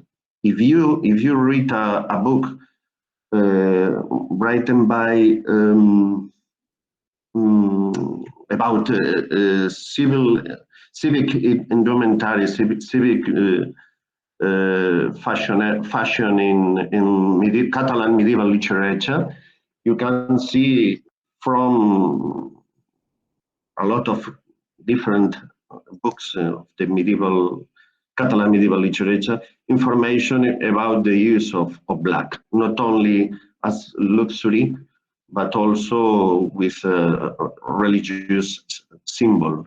For example, Ramon Llull or Francesc Eiximenis, Catalan authors of the medieval era, speaking about this color as a symbol of austerity. Different is the case that the black vest rigorously of the Emperor Charles V or the Philippe II is another moment of the history, but I think that is not only luxury, but also in this case a religious form of expression by the power, a religious power. Black is the main color. In the study of Jack Hirsch, about Genoa in the first Settimana Latini, he speaks about the color red.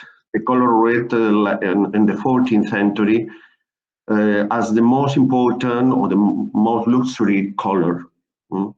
And also the blue cloth from Flanders as a symbol of luxury in the 14th century. We need to understand why some colors in some centuries are important and not in the following centuries, which is the moment for the change in this perception, social perception of the color and the use of the elites. Okay, thank you. I said it was a naive question. Now questions for Nadia Fernández de Pinedo. Excuse me. Pas de problème. I have names everywhere. And, first, I saw that you exchanged with Lauren Wilson. Have you any other questions or Well, it was a of bit related of what Germán was saying about colors. So we could devote to another congress, one for terminology and one for colors, because it's really a tough question to translate terms in different languages, because we even in our own language, we look up to the dictionary of 13th, 14th century, and we look up and we try to identify, oh, okay, this is this fabric, but it's not we don't know if it's the same fabric in France exactly. We are talking of the same. So except if we have a curator, an ensemble, it's sometimes really a tough questions, and we have to take also into account that the same fabric, for example, a Bucaran, it's an expensive one in medieval times, and it's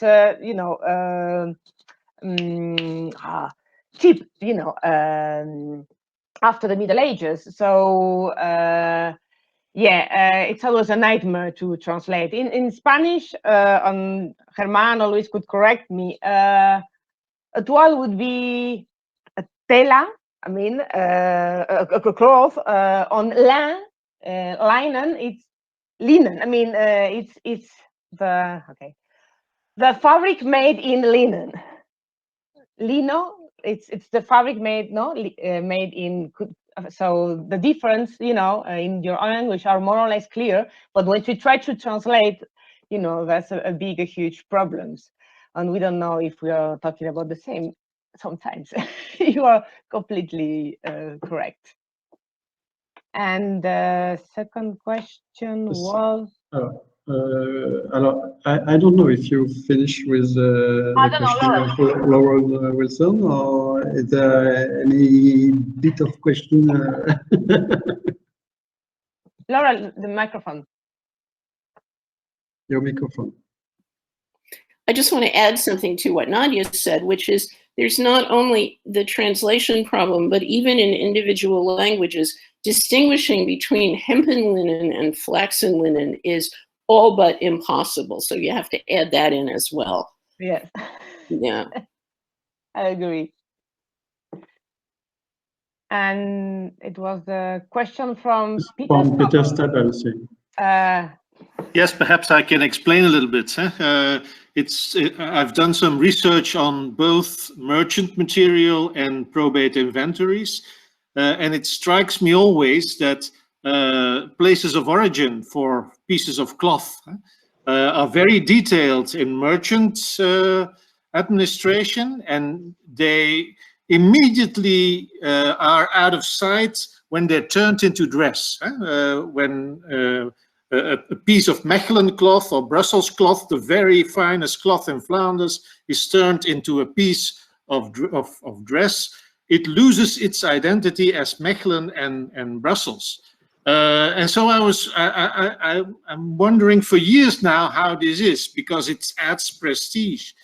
And I'm wondering whether the appellation d'origine contrôlée that you have, Holland cloth, Bruges cloth, Holland linen, it's linen from Holland, of course. Does this really point to the origin, or is it more a question of typology that is meant here? Because it struck me, for example, that you have already in the 15th century a lot of Holland cloth, Holland linen, when Flemish linen you would expect them to be more numerous.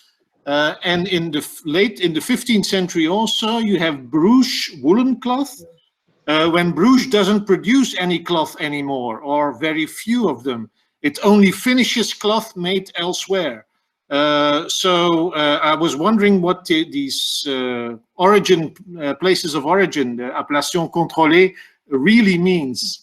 Okay, at that time, the commerce with the Netherlands was on through Bruges on Antwerp.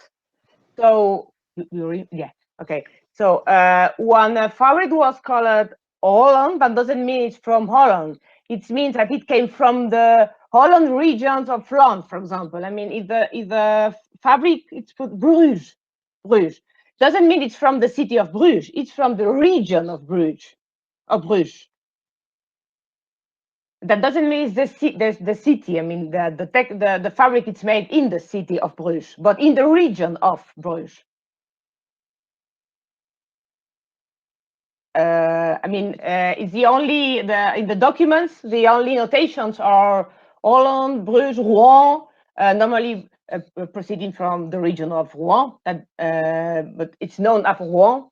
But si tu dis exactement l'origine de l'atelier, c'est impossible.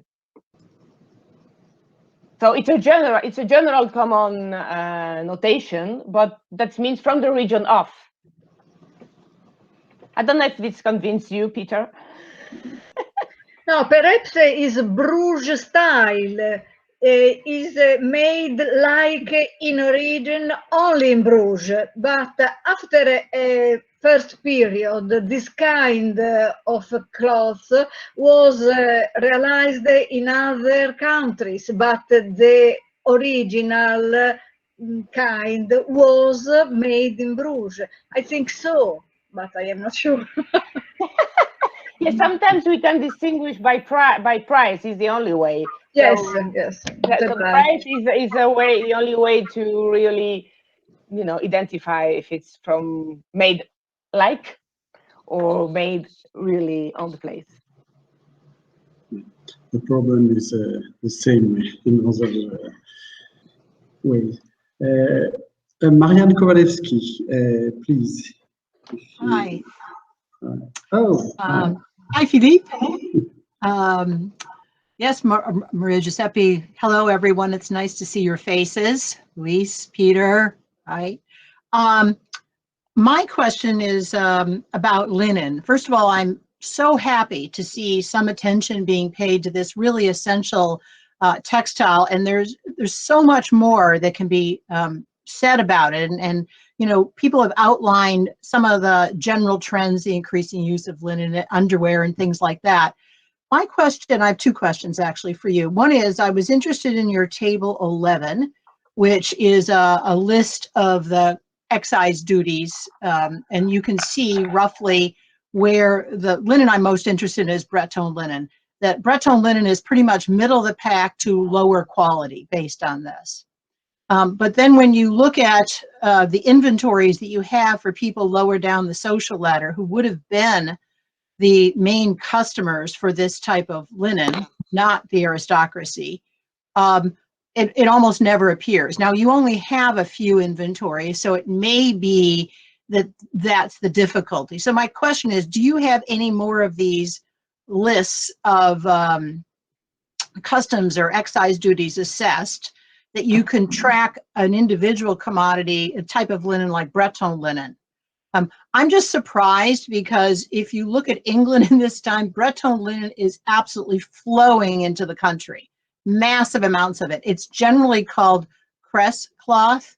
So I'm also interested in the terminology that you may be seeing in Spanish documents and to the extent to which you ever see that term being used.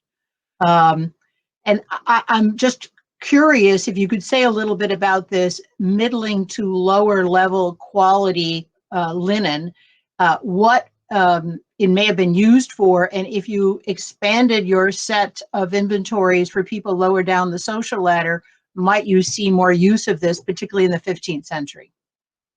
Yeah, we have more data from the account of the house of Isabel I, where you can see Toile de Bretagne. You mean the Bretagne?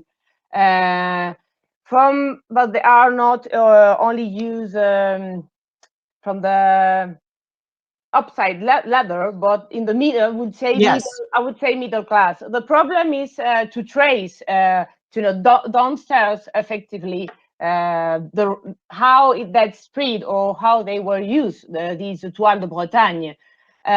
This is an ongoing research, and you have really to dig deeper into more inventories on drawings to really see how these linen were spreading in the rest of the society. I agree with you that linen is like the on the shadow of the majority of the works on textiles, because we don't have the tracers, or it's always silk. No, yeah, it's okay. I mean, it's okay. But we were very shocked and surprised at the amount of linen that were consumed, for example, in the royal court of Isabel I. So that's why we start, continuing our research on trying to see how these linen were spreading. At least what we see in Spain at that time is French linen, were permeating all the society, at least the upper classes. But I can't tell you any more, for instance, but I will let you know. We have the list, if you want, all the list of the clothes made with toile de France, for example, for Isabel la Católica.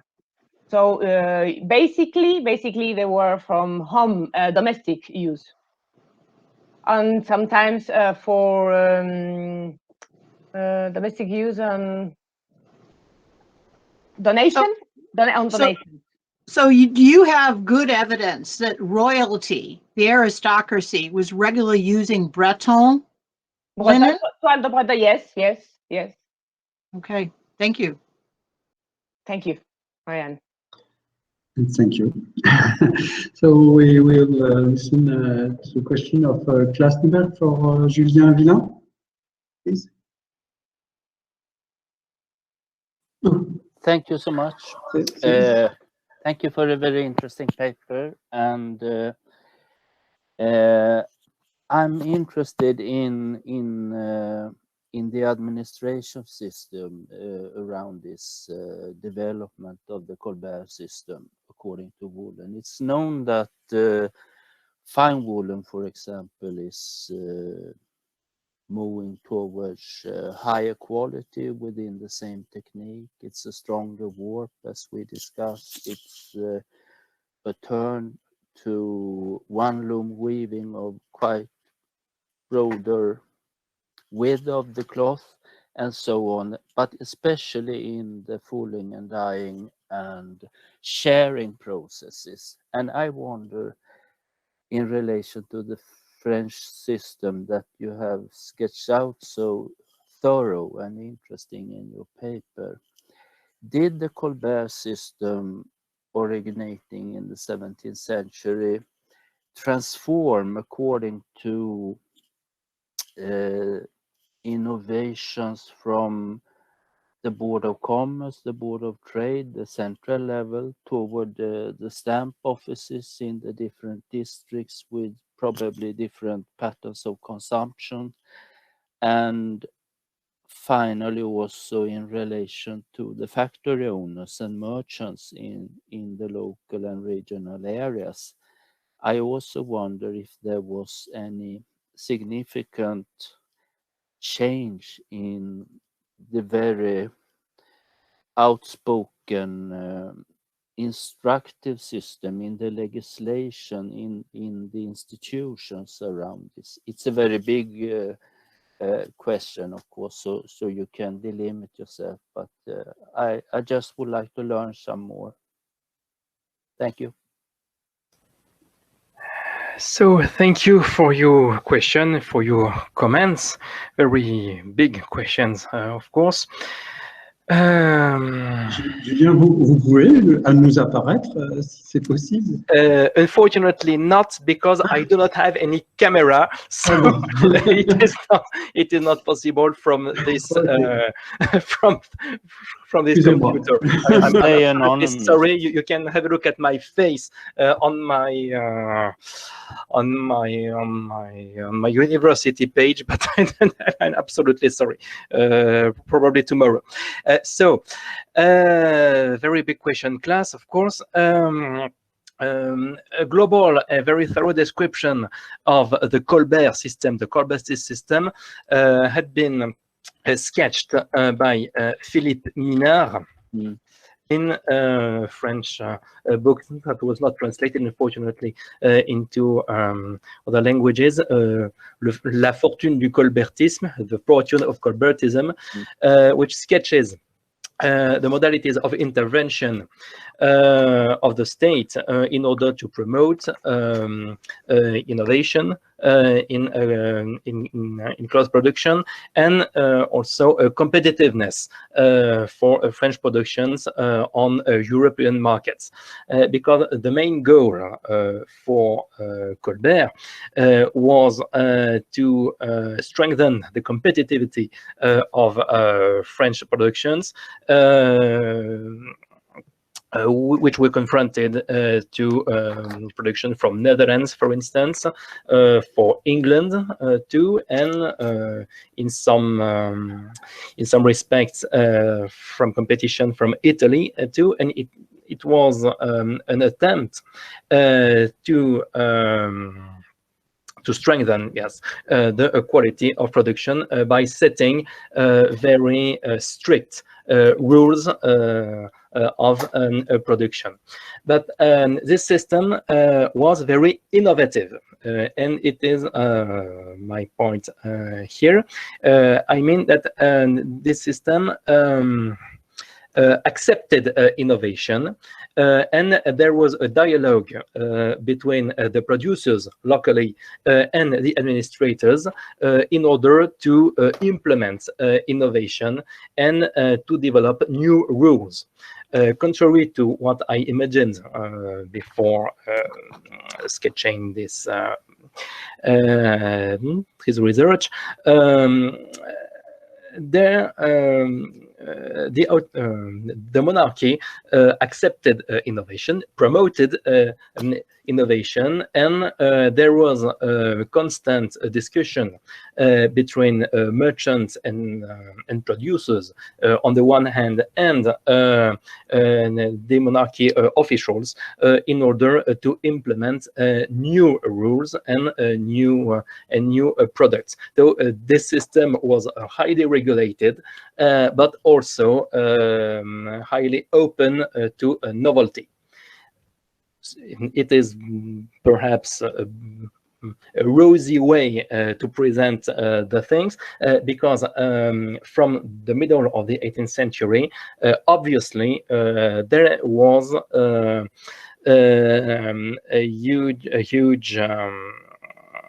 huge growth of cheating, and in the letters the inspectors of manufacturers sent to the Board of Commerce, the Board of Trade, they complained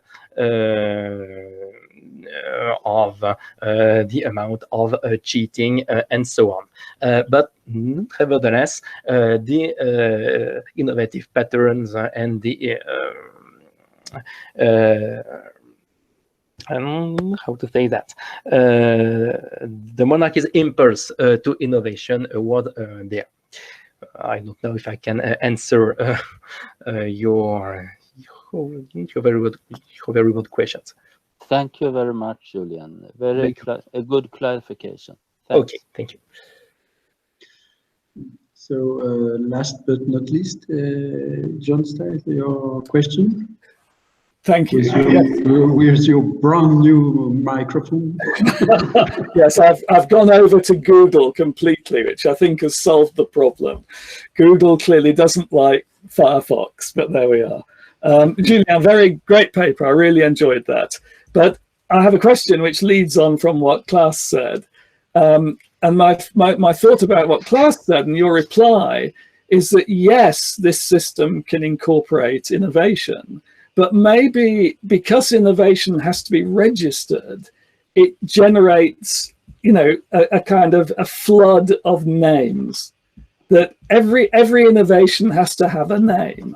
Whereas, I mean, famously, the English exile John Hoker, who worked in this system for the French government after he had to escape being a Jacobite and having fought the English army in Scotland, He famously said to the French ministry, when he described what went on in England, he said, you have to understand there are no rules in England for how many threads you have in the warp or threads in the weft or what materials. You can just do anything you like. It doesn't matter.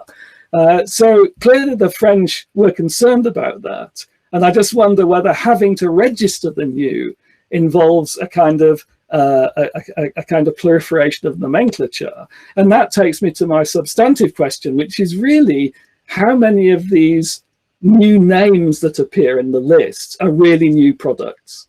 I mean, in the worsted industry in Norwich in England in the 17th century, it was said that most of the innovation is just giving a new name to an old thing. And you can, in one of the examples I gave this morning in cottons, which is this cotton velvet, which is a hugely successful product across Western Europe in the later 18th century. You know, kind of cheap and super durable competition for silk velvet, for breeches and waistcoats. It's the innovation is cotton velvet. It's actually working out how to make a true velvet with a double warp out of cotton. But then they have velveteen, velverette, velourette. You know, there's a whole lot of other versions which are slightly different, but really there's only one innovation if you're looking at it in terms of the economics of innovation, which is the cotton velvet itself. So I wondered if there's some way of getting at that. And the only way I can think of is really to look at merchants' order books, because what tends to happen there in the English case anyway is that all those cotton velvets will be put together in a section. So you get an order from Philadelphia to London or to Manchester for textiles, and the merchants in Philadelphia put it in blocks. They block everything together because they clearly have a notion of categories, which, you know, may be belied. The names may all seem to be new, but they clearly know what goes with what fits in a category and what doesn't. And it would be very interesting to compare your official lists with the sort of categorizations that are used in the trade, because I'm sure there's going to be some sort of tension between the two. I mean, businessmen and royal regulators aren't necessarily talking the same language. But I really enjoyed it. Terrific paper. Who wants to answer? So, thank you for this bunch of questions. All are very interesting, and it is, of course, the core of the problem, of course. First of all, I do not want to defend Colbert or the Colbert system, but if you read at merchants' letters from the end of the 18th century, in France, I mean, some criticize the regulative system, let's call it like that, regulative system, but others are keen on it. They like what they name, I quote, a famous merchant from Troyes in eastern France, who described that system as the grammar of commerce. He meant that thanks to those regulations, to those typologies, it was able to not to lose oneself in this wide forest of fabrics. The varieties, the number of varieties grew during the 18th century, and so that the number of varieties was enormous, probably enormous, so that having some regulations could help naming and identifying the different products, so that many merchants seemingly were not hostile to that system of taxonomy, to that taxonomic system. It was helpful for merchants to orientate oneself in the middle of a market not very easy to read. So first of all, I keep in mind this idea of grammar of commerce. The merchant who used and who catched the phrases is Clicquot de Blervache from Troyes. So first, the second question is, of course, at the core of the problem, the question of how the administration names the fabrics and how the merchants named, of course, the same fabrics. So I compared, of course, I first wrote a PhD on commerce, and I used many bankruptcy files. And first, I know those files, and then after that, I worked on the documents I presented to you. I could compare what was written in the bankruptcy files and what was written in the production summaries. And the main categories are the same first, and the denominations are the same. For instance, when they speak of drap de Sedan, Sedan cloth, which was a luxury product, it is the same product. So the same taxonomy is used in the administrative papers and in merchant papers for certain products that were very well known and very well sold on the market. You are right that for many fabrics, perhaps, the official name could differ from the merchant name, and for many products, of course,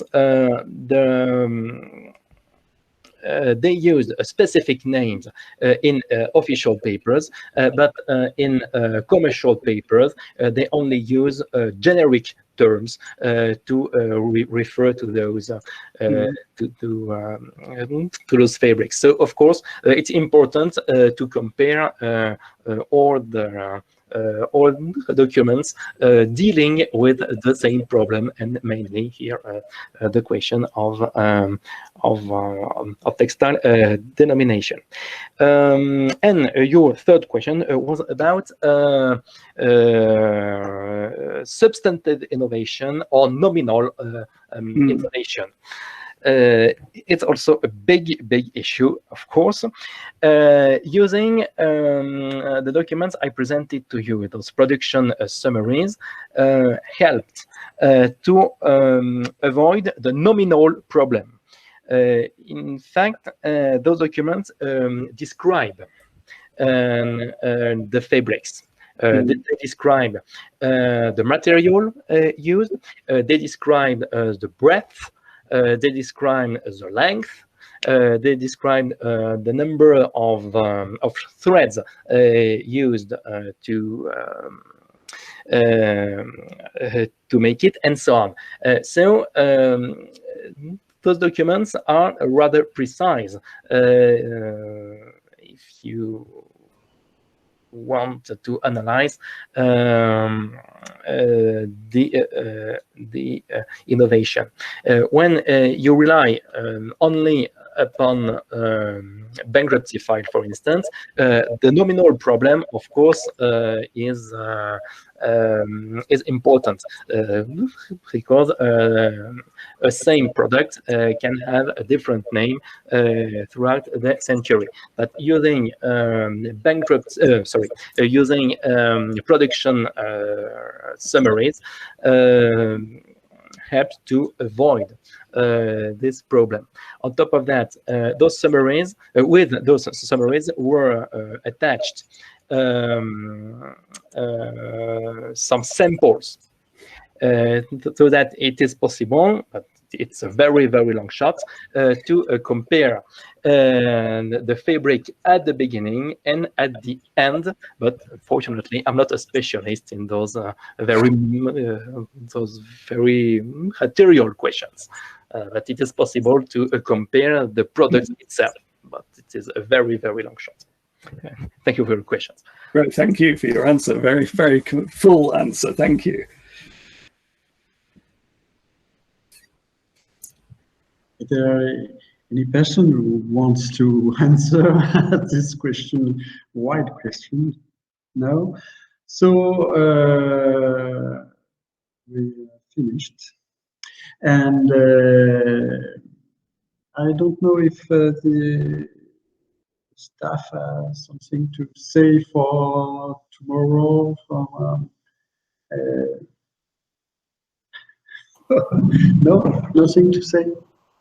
So so we meet tomorrow. And thank you for all the persons who speak today and for the questions too. I go. See you. Bye bye. Morning, okay. Okay, bye. Bye, everyone. See you tomorrow. From tomorrow. Bye. Bye-bye. Grazie, grazie. A tomorrow, a domani. Ciao, ciao.